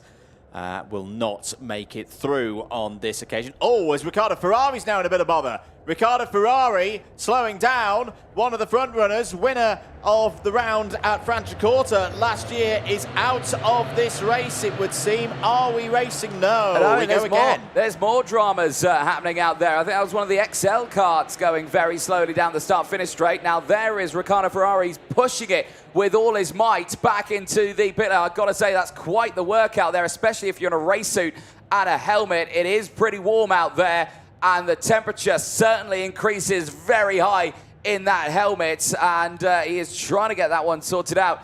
Now, what could potentially be the problem here? Is it going to be the battery that's the problem on it? Has that died and the engine stalled? Not only is he pushing it, he's dancing it through a chicane. That is quite the workout he's got there, but he's doing a brilliant job. But I think he might have to just start this one, if he can get restarted, right at the back of the field. More dramas out there. That's another kart grinding to a halt. I think that's Mark Lepiccolo having dramas as well. Yeah, he's not going any further in this race. He's out of it at turn number 4. And that's a worry for Mark Lepiccolo, because Mark Lepiccolo was just outside the top 30, but inside the top 36 overnight. So Mark Lepiccolo might have just missed out on an opportunity.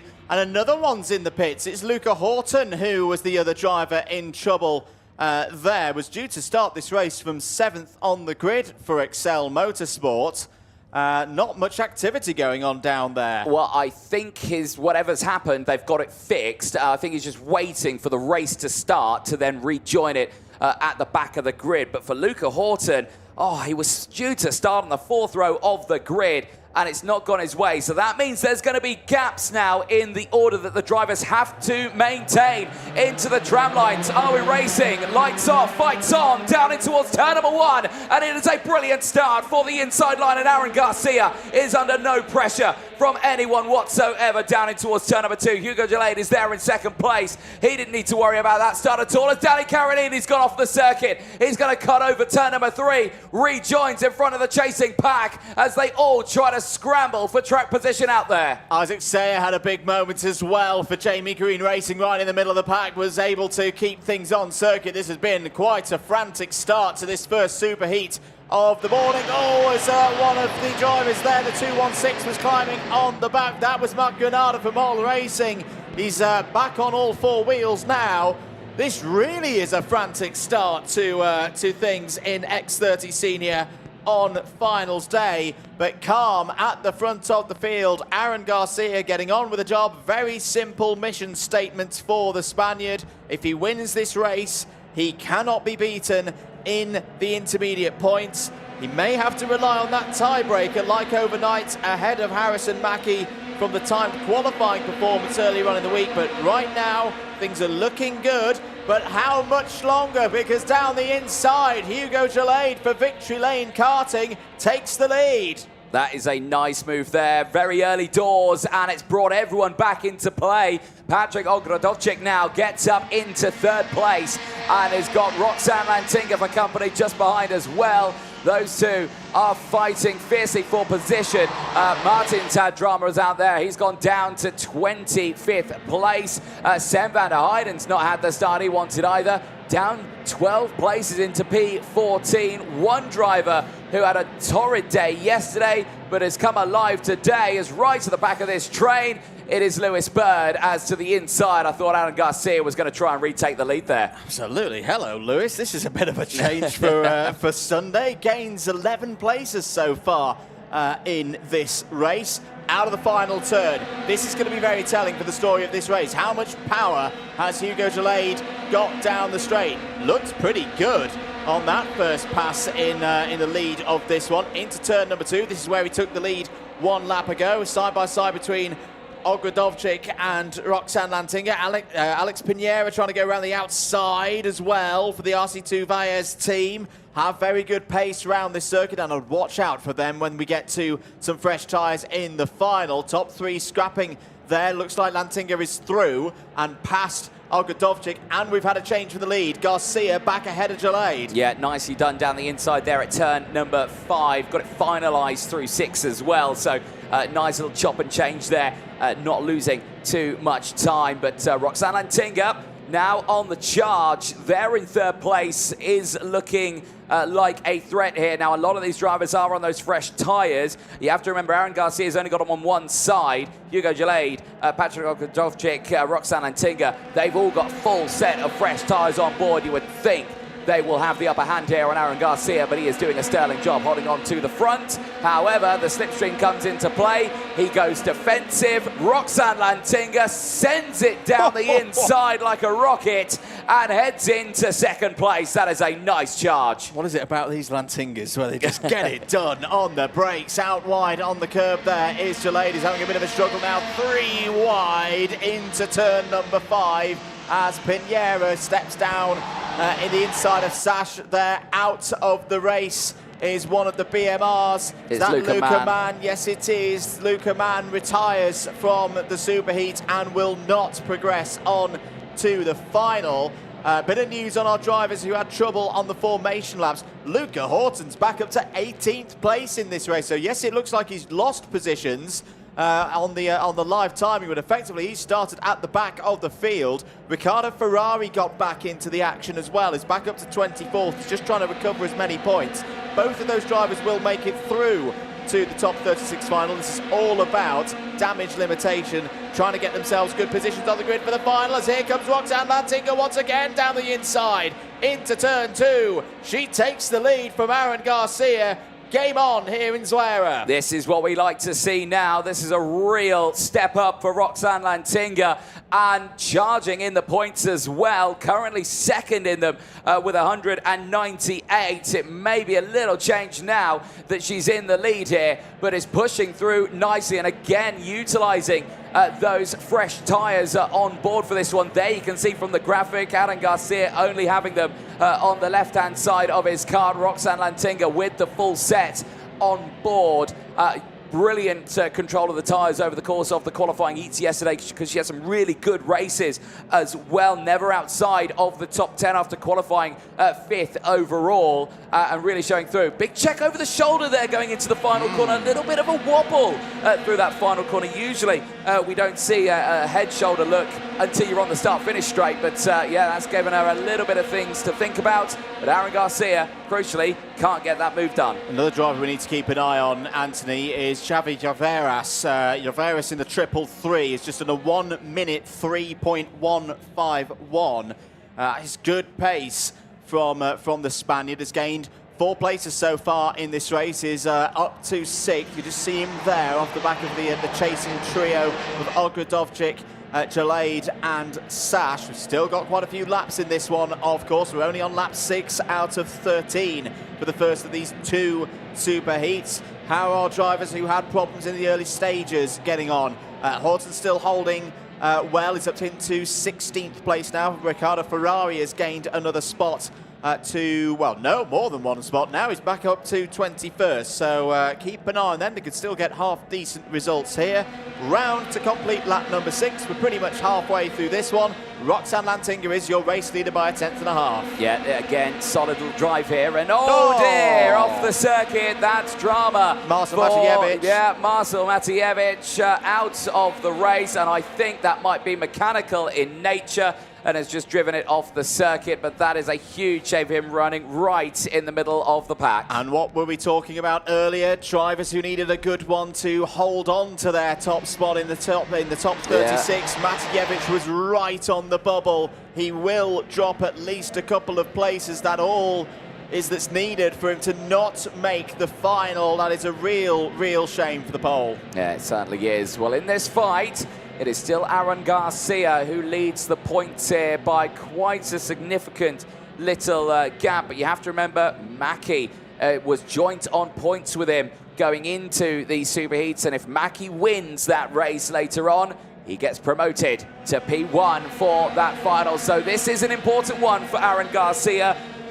Second place is still not the end of the world, nope, but he needs to win this one just to make sure he secures pole position. It does indeed. We're on lap number 8 of 13. You can see Aaron Garcia started to just try and get in the peripheral vision of Roxanne Lantinger, continued to build the pressure. There's good reason why he's not going for the move yet, though, because Patrick Ogrodovcic, who I think has impressed a lot of people here this weekend, this has been a very strong performance from Ogrodovcic, probably the best I've seen from him in the last 18 months. Is there in third place and only 6/10 back. We've already seen through these Superheats just how much time you lose as a duo at the front of the field if you start going wheel to wheel too early. Not even too early, even if you do it on the last lap of the race. That kind of gap, 0.6, can disappear in a flash. Lewis Bird's progress at the moment, another one of the drivers who started pretty quickly, is there in 8th place. No other changes of position at this point. This race, after that very busy start to things, it's gone into a nice rhythm now. Yep, certainly has, and this is what we like to see from these drivers at this sort of stage of a race. It is just a case of literally, let's not overdo things, let's not allow the drivers behind to close in. However, Andrew, I think they are just a little bit here. Ogrodovcic, Jalaid and Sash, the gap is coming down, and you have to look to the Spaniard as well on the treble three. He's currently in 7th place, fastest driver out there, and also has just gone purple once more in sector number 2. Lewis Bird again continuing to be on our radar here, Andrew, a 9th place gained. He is the biggest mover out there currently from 18th on the grid. He has just lost the position though to Carolina Redondo. Carolina's responded really well after a difficult start to the races yesterday. P29 in the first round, and then 7th and 11th for the 2nd and 3rd. An 8th place here would comfortably see Carolina through into the final. End of another lap.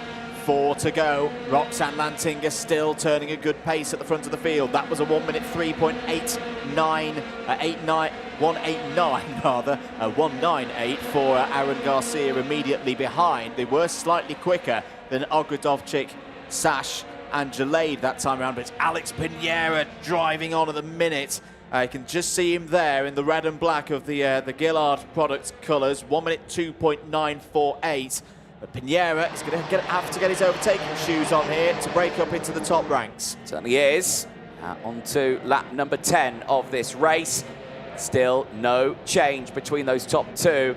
Aaron Garcia now is just in a state where he needs to be a little bit more mindful of those two drivers behind now. He doesn't want to drop any lower than this, really, because then he gives the job to Harrison Mackie in the next race. Well, he makes it so much easier for him to know where he can finish on this one. Little hesitant there to change the radiator there. His hand going down just to think, right, do I need to open it up? Well, there you go. He's really closed in here there. How much did he close in right there? That's a huge speed difference for them. And over the line, well, it was a speed difference of 3 kilometers an hour. It certainly works in his favor, and he's utilizing that speed down the inside at turn number 4. Big check over the shoulder. Big communication between the two of them, because they can see that Ogrodovcic and Sash are right there. They are indeed. That 0.6 gap has disappeared in a moment for the top two. Roxanne Lantinger just ran a little bit deep through turn number 2. Got herself half a cart width offline. That was all the opportunity that Aaron Garcia needed.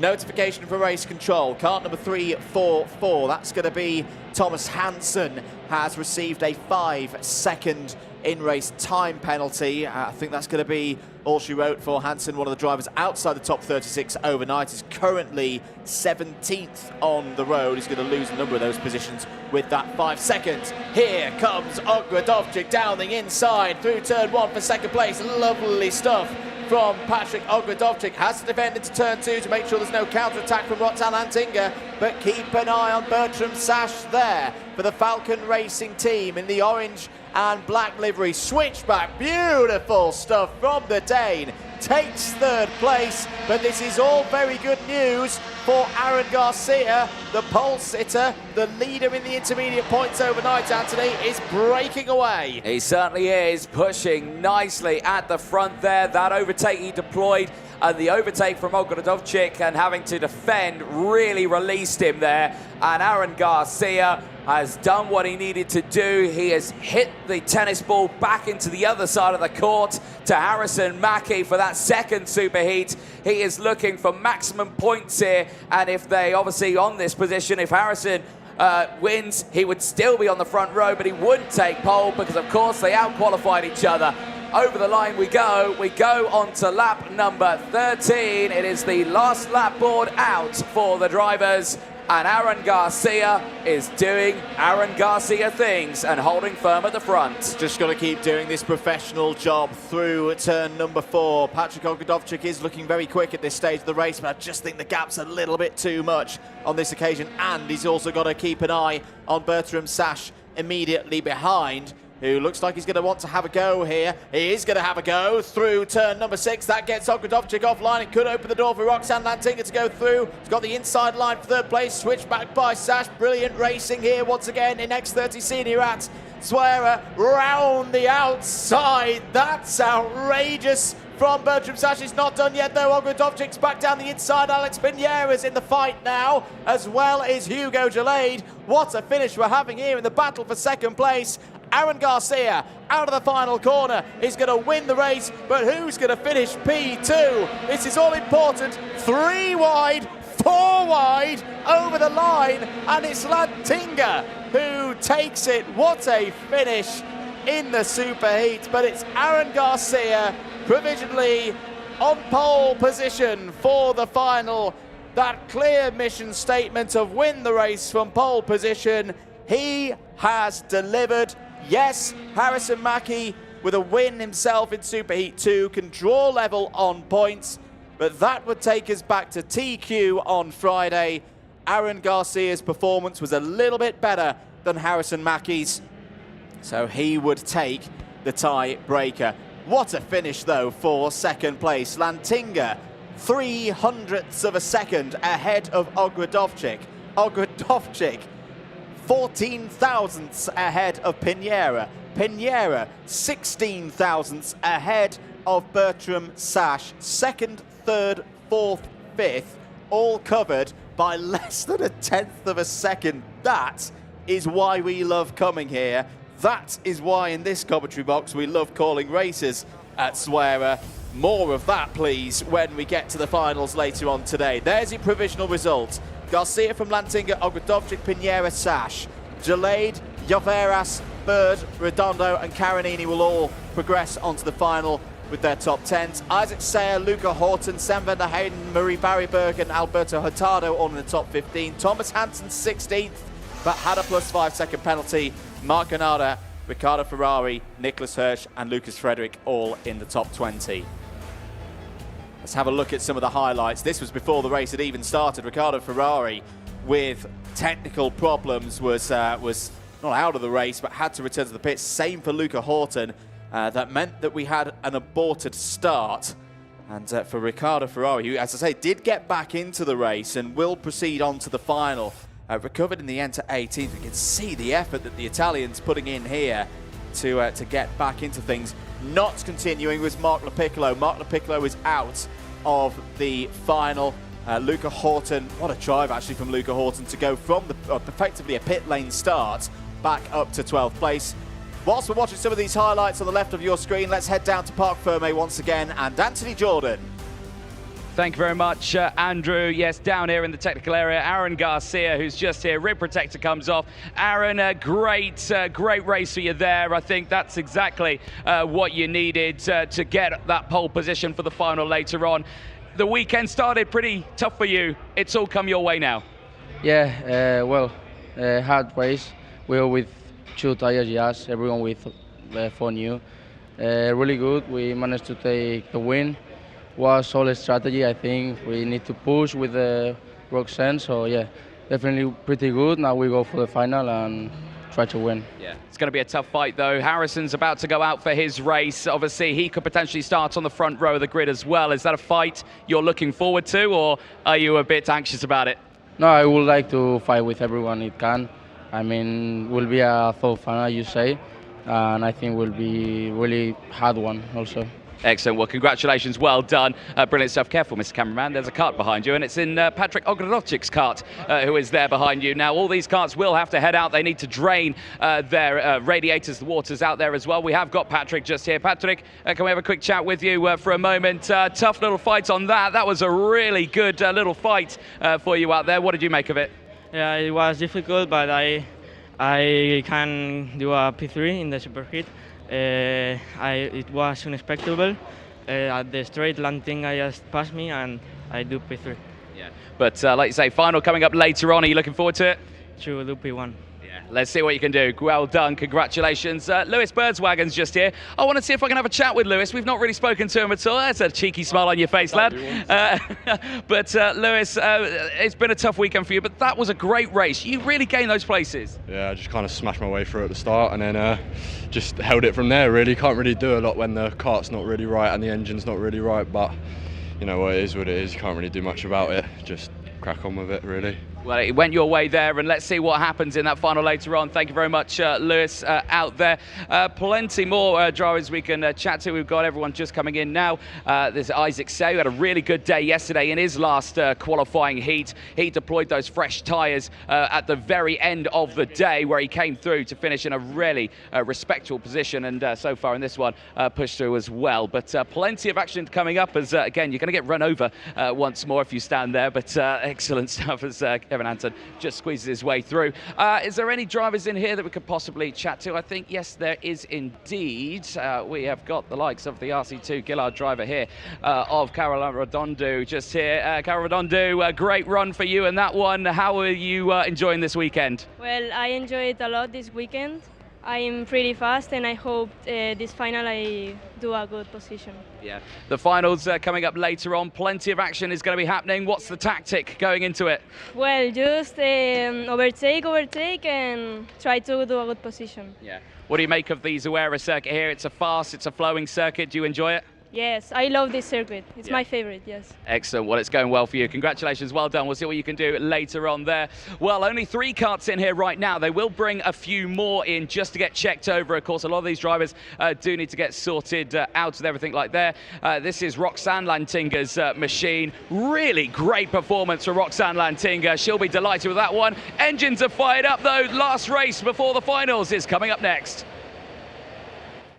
It is indeed Superheat 2 for X30 Senior. Head out onto circuit here at Zuera, the 1.7 roller coaster here in Spain. 13 laps once again for these seniors to qualify through to the top 36 into the final later on here this afternoon. Let's take you through how they're going to line up for this one. Harrison Mackie has pole position. Can't get pole position for the final now, but could still get the outside of row number 1 with a win here. Otto Pukkanen, fresh tyres for the Finn, starts alongside on that front row. Eloy Gonzalez and Luis March start on row 2. Andy Rattel and Christian Biasate start on row number 3. Marius Barryberg and Clement Lutron have both gone for a new set of tyres. They're on row number 4. Morgan Moore and Sam Woolley, they go from row number 5. Matthias van der Kerkhoff, very good run at Cremona, of course, starts on row 6 alongside Zach Green. Championship leader before the start of the weekend, Kevin Lantinga, starts on row 7 and is joined by Luna Claret. Luca Moulard and Maxime Blanchemont need to defend their positions from row number 8. They're ahead of Daniel Britz and Marlon Bayer on row number 9. All drivers from here on in are outside the top 36 from yesterday. Merrill Pellers and Morgan Knudsen on row number 10. Aaron Cavillo and Rafael Boulard on row 11. Juan Aluya and Adam Elbassoni start on row 12. Alejandro Suarez and Narin Natipanon start on row 13. It's Francois Delati and Nico Villa on row 14. They're ahead of Mikael Gurecki and Jorens Marcus on row 15. It's a 31-strong field completed by Christian Caballero, who has also gone for a fresh set of tyres.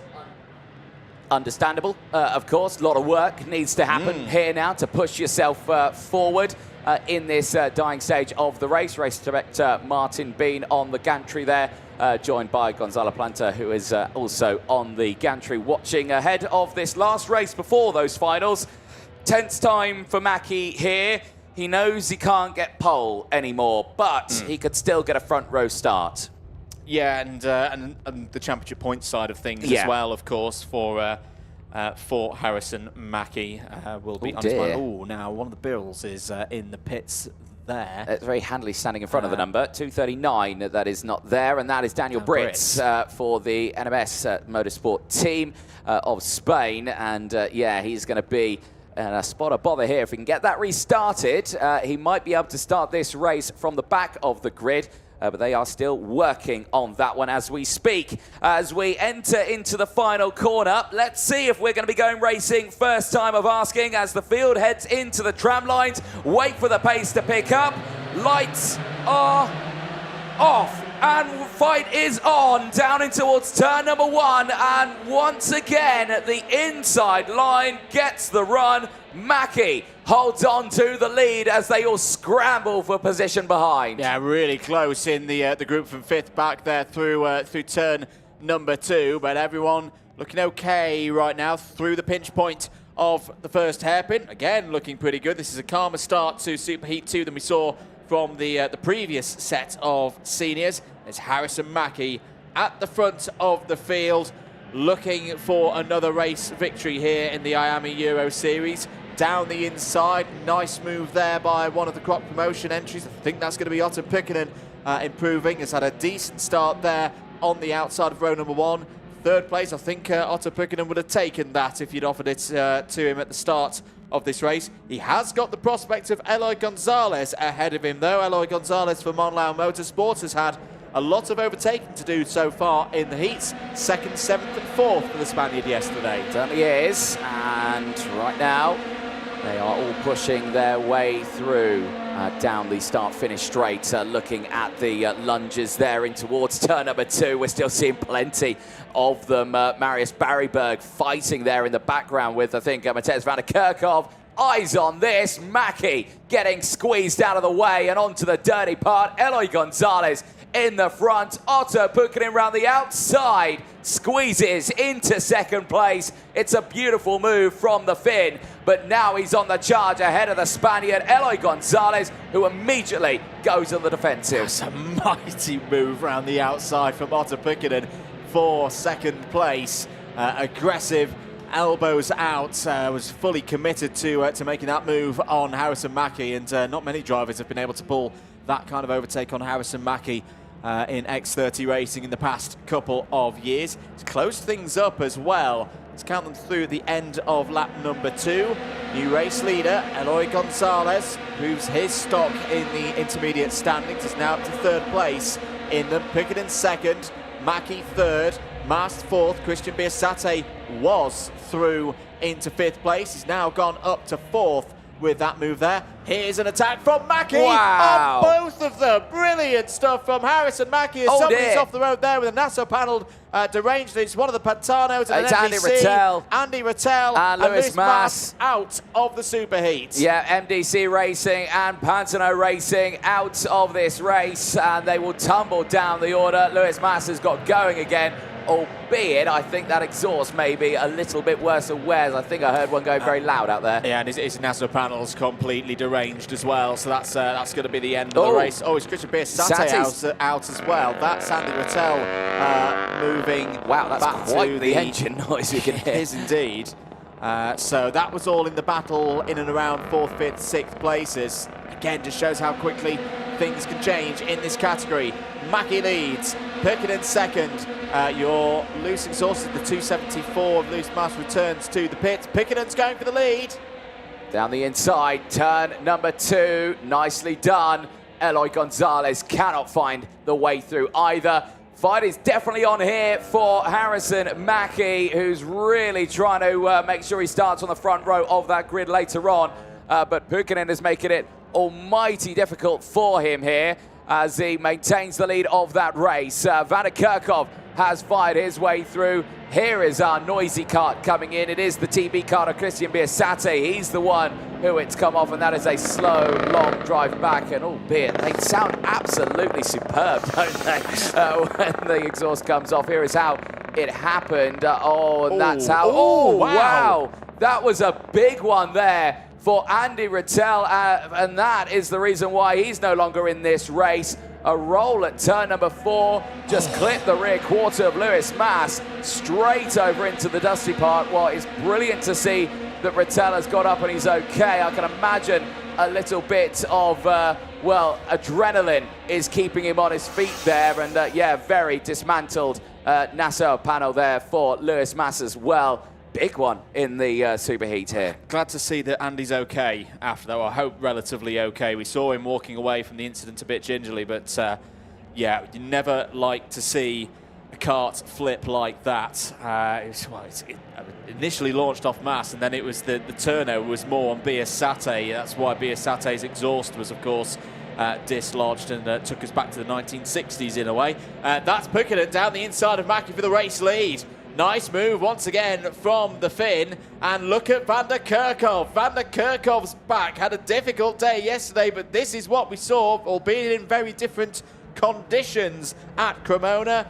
Come Sunday, Matthias Vander Kerkhoff is going to give it his all. Yeah, certainly is, and he's in that slipstream now of Mackie, and they both pull out of that slipstream.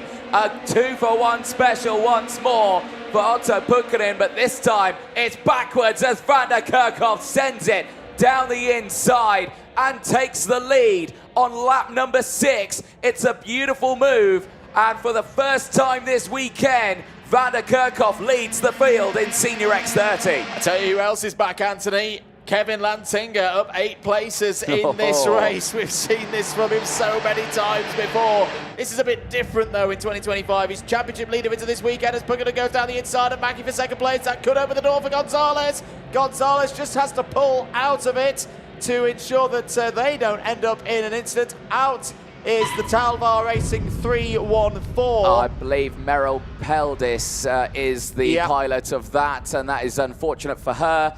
She will go no further in this race. She was near that cut-off area as well on row number 10, so that might be her weekend over. Look at this fight here, Andrew. This is what we like to see. We're 2, nearly 3 wide going down it towards turn number 1. Are we sure this is a senior race? This is absolutely balmy at the moment in runs in the top 10. I mean, it's not too dissimilar to what we saw in IWF 2024. Thankfully, they're all keeping it on the road at the moment. Back and forth through the positions. Who else have you got in here? You've got Marius Barryberg up to 6th place in the middle of it all. Marlon Bayer also coming through the field. So another one of the Victory Lane karting entries having a strong run. It's up 7 places. Further down the order as well, Christian Caballero is on a bit of a hero's drive here. 15 places gained. I don't think it's going to be enough to get through to the top 36, having started at the very back of the field and had a disqualification in one of their heats yesterday. But full credit to Caballero, gaining that many positions. Yeah, certainly so. Nothing wrong with that. That's a solid drive in the last race of the day, and there you can see it from 31st, right at the back of the grid, right now in the middle. Right, Vander Kerkhoff, Pukkanen and Mackie, 1, 2, 3, they are clear. This is the Lantinga, Gonzalez, Marius Barryberg, Morgan Moore, Sam Woolley, Luna Claret, Marlon Bayer, fight all inside that top 10. A brilliant fight they are having as down the inside, Elo Gonzalez takes that move away from Kevin Lantinga. And look who comes up, Marius Barryberg into P5. Good stuff from the Norwegian there. Could be a bit of an outside bet for a good result in the final. later on this afternoon, which you will be able to watch on the platform of your choice. And through goes Barryberg into 4th place, whether Eloy Gonzalez liked it or not. Marius Barryberg was on the send there through turn number 7. That is good news once again for the top 3. They're well clear of this pack, and they may still have a bit of a fight towards the end of this race. We've still got a few laps of this one to go, but Marius Barryberg loves an overtake. That was another example of it there. Yeah, exactly. So, eyes on this. Buchanan's not out of this fight right now. He is going to want to pile on that pressure to Van der Kerkhoff, but he doesn't want to do it in a way where Mackie can get back involved in this one. Now, Mackie is absolutely fine where he is in 3rd place. He's still second in the points. He has still got a good gap between himself and Otto Buchanan, who is there in 3rd in the points. Second out on track. If he can get obviously ahead of that one, it would help him out a little bit more. But he knows when doing that, it's a double-edged sword. If he gets the move, yes, he gains the points, but then Mackie closes back in, and if he gets past, he gains more points, and yeah, it doesn't benefit anyone. So he might stay there, but I think he'll go for the fight. There's a look at your tyres. An indication of, yes, nearly everyone deployed fresh ones. For some drivers, they deployed them very early on yesterday. Yeah, right now they are suffering because of that. Credit to Zach Green as well, who's one of the drivers not on used tyres, who's holding his position there, 11th on the road. They seem to have made a bit of a breakthrough in terms of setup yesterday from what Zach told us. Move for the lead. Buchanan down the inside of Van der Kerkhoff into turn 2. Nice, clean overtake for the Finn. Does there see a response through turn 4 for Van der Kerkhoff? No, not on this occasion. Harrison Mackie, he still wants to win this race. He's there in 3rd place. You can see him wheeling himself on, trying to close in on these top 2. Keep an eye on Marius Barryberg. The useful lap time last time around, 1 minute 3.277. That's a personal best for the Norwegian. Yeah, certainly so. And right now, he is just keeping that pace nicely. Because look how much he's opened up actually here. He's opened up quite a big gap, and that's really spread out these top 3. So we'll keep a very close eye on how that progresses over the next couple of laps until that checker flag goes out. But Buchanan now, really strong spot. He is actually only 1 point now behind Harrison Mackie. So if Mackie is under any pressure from anyone behind, which he isn't, Marius Barryberg is the next car to is some 2 seconds further down the road. Yeah, it's looking like a fairly stable situation in those intermediate points. So here's Van der Kerkhoff following Otto Buchanan into turn number 4 once again. Otto Buchanan very strong in the middle sector. It is an option that you can go with on setup, that if you're strong in this part of the course, just give yourself a bit of a gap that then becomes your natural defence by the time you get out of turn 14 through 15 and down that long 210-metre pit straight, where drivers do get the advantage of a slipstream. Once again, Buchanan looking good, 22.4 last time through in that second sector. I'm just looking at my timing screen here, Andrew. Smattering of overtakes on that first sector for the 8th place down to 20th place battle out on track. They're having a mighty fight behind this, and that is why they are continuing to tumble away further down the order. So smorgasbord of overtakes happening as Van der Kerkhoff back on the attack here. Not looking for the move down the inside at turn number 2. Possibly could be at turn number 4 here. I think he's eyeing it up. He certainly is. Down the inside on lap number 12. It is Van der Kerkhoff back in the lead. Drama happening for others, though, as pulling into the pit lane is Raphael Boulard of Belgium, and he will go no further. The driver of the 219 might be in a spotter bother there. Where did he start this race? 22nd, yeah, that I think will be weekend over. Yep, that won't be the kind of results that takes Boulard through. One driver who I think could have a chance of going through, though, Juan Aluya, up 10 places in this race. It's going to be tight on the points. Similar for Adam Elbassoni, up 12 places, just 1 spot ahead, 12th on the road. Keep an eye on those two in the final standings for the intermediate points. We're on to the last lap, though. It's here's Van der Kerkhoff, checks over the shoulder, sees he's got a 2/10 gap over Otto Buchanan, or did, because here comes Buchanan once again into turn 2. That's the first challenge gone for Van der Kerkhoff, but has Buchanan been able to get him offline? into turn number 4. Pickenham will try the switch back here on the run to turn number 5. He's going to be on the outside again, and here comes Mackie. Harrison Mackie in close proximity as well as they run into turn number 5. Pickenham did an amazing overtake earlier in the race around the outside. Can he do it again? No. Good defence from Van der Kerkhoff. Mackie waiting for his opportunity as well. Van der Kerkhoff hard defends again into turn number 7. Mackie trying to do the switch back on both of them. Draws alongside Pickenham. Great racing on the final lap here in the Superheats. Oh, he tried it, but it just wasn't going to go his way. But he needs to be careful here. He doesn't want to get involved in too much of a fight. He is still starting on the front row of the grid is Harrison Mackie, even in 3rd place. But eyes on this fight won't take the excitement away. Mateusz Van der Kerkhoff, for the first time this weekend, is looking to see if he can get a checkered flag, but Pukkalin's going to make it hard for him across the line. It is identical. No time difference between the two of them at all. 0.000 across the line.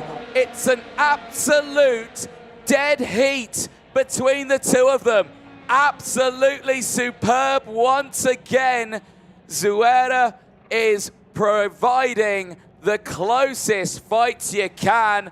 On the screen there, it's Van der Kerkhoff who takes it. I'm double checking, it's on the graphics there, it's on my timing screen here in the box. I might have to dip into timekeeping, which is right next to me, and say, did that actually just happen? And I would love to have a look at the camera that they have that points at the circuit to see how close that was, because that was an absolute nail-biting finish to the end there. Van der Kerkhoff, though, with a 10th-place gain, secures P1 by absolutely nothing from Otto Pukkanen. Harrison Mackie stays there in 3rd place. It's a solid drive, and he will start on the front row of that grid. As there you can see, Van der Kerkhoff just celebrating at the end of that one. That was a close, close run there. But Pukkanen, if he just got on the loud pedal just that fraction sooner, he may have been 0.1 of a second in front. There is your results, and there you can see it for yourself. Nothing between the top two from Mackie in 3rd. Marius Barryberg in P4 from Sam Woolley, Elo Gonzalez from Morgan Moore, Clement Utron, Zach Green and Kevin Lantinga round out the top 10. 11th place is Christian Caballero, a 20th-place gain for him. However, did see a warning flag for causing a collision. So he will tumble down 5 seconds from that result. Adam Elbasani finishing in 12th place after a 12th-place gain from Juan Aluya, finishing in 13th place with a 10th-place gain. Maxime Blanchimont from Luna Correa, Luca Millard from Marlon Bayer, Aaron Cavillo from Morgan Knudsen, Nicholas Villacalas finishing in 20th place from Noah Netipaton, in 21st. Alejandro Suarez finishing in 22nd from Delati Gorecki, and Marcos, who finish in the top 25. A look at the highlights from that race, and for Mackie right at the start, instantly on the charge here, holding on to the lead. However, drama would ensue in the background. Andy Rattel and Lewis Mass having a moment in that early stage of the race. Thankfully, both drivers, I believe, are okay. These were those early overtakes, though. Eloy Gonzalez into the race lead. Brilliant start for him in the early stages of that, as we'll leave those highlights on the screen for you to enjoy, but we'll cut down to Parc Ferme to Andrew Mather, who is down there. Thank you very much, Anthony.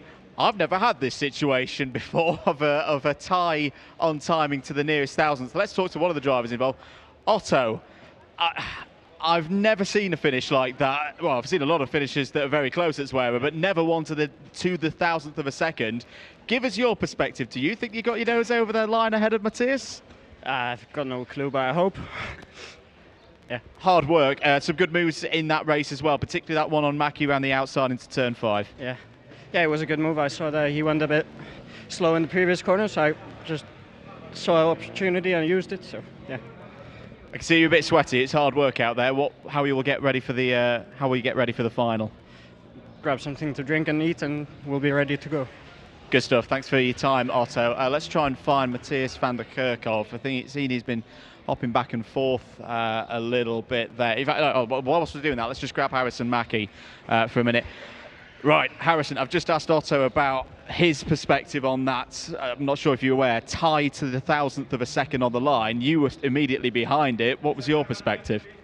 On the last lap they had their scrap and everything. I thought I'd get there and try some things, but they didn't pay out. But it got close against the line. It's the toe that's here is what it's going to do. But you got a front row start for the final. It's the difficult thing of starting on the outside. How will you plan for that, or will you keep it secret? I'm not too happy with standing outside rather than inside, but it is what it is. We've got to fight through the final. It's a long race, so we can't lose it all at the first lap. Even if you do go back a bit, you still got a long race to fight through, and that's all that matters. Good stuff. Thanks for your time, Harrison. I'm not quite sure. I think Matthias van der Kerkhof's probably headed off for a bit of a drink, so we'll head back to the box. We'll see the official results of who's going to be awarded the win for that one. Anthony, back to you to look through the rest of the afternoon. Well, thank you very much, Andrew, down there in Parc Fermé. We'll talk about that in a moment. Highlights are still on the screen. This fight all the way to the end. Van der Kerkhoff and Otto Pukkanen right to the end of that race. You can see how Maki was at a front row seat on that fight. This was a great attempt for Otto Pukkanen. He was saying around the outside, you know, he could carry the speed, just couldn't get the positioning into turn number 6. Maki again trying to get for the double switch over there. Didn't work out for him, but this moment here to the line, nothing between them. Absolute dead heat. Photo finish. That little seat bump there from Matthias van der Kerkhoff could have been the 10th of thousandths he needed to make it a dead heat. But he thinks he won that straight away. On our timing screens, it says he's won it as well, but it's an absolute dead heat between the two of them. And oh my, am I looking forward to that final later on today for all 3 of those classes, which will be coming up in around about an hour or so time. We'll be starting with those finals for the minis. Then it goes to juniors and seniors. At the end of the day, we'll be cutting in with those podiums as well. So make sure you stay tuned for that one. We'll be back racing, though, in around about 40 minutes' time. Don't go anywhere. We'll see you for the finals of the IAME Euro Series Round 2 here in Zuera.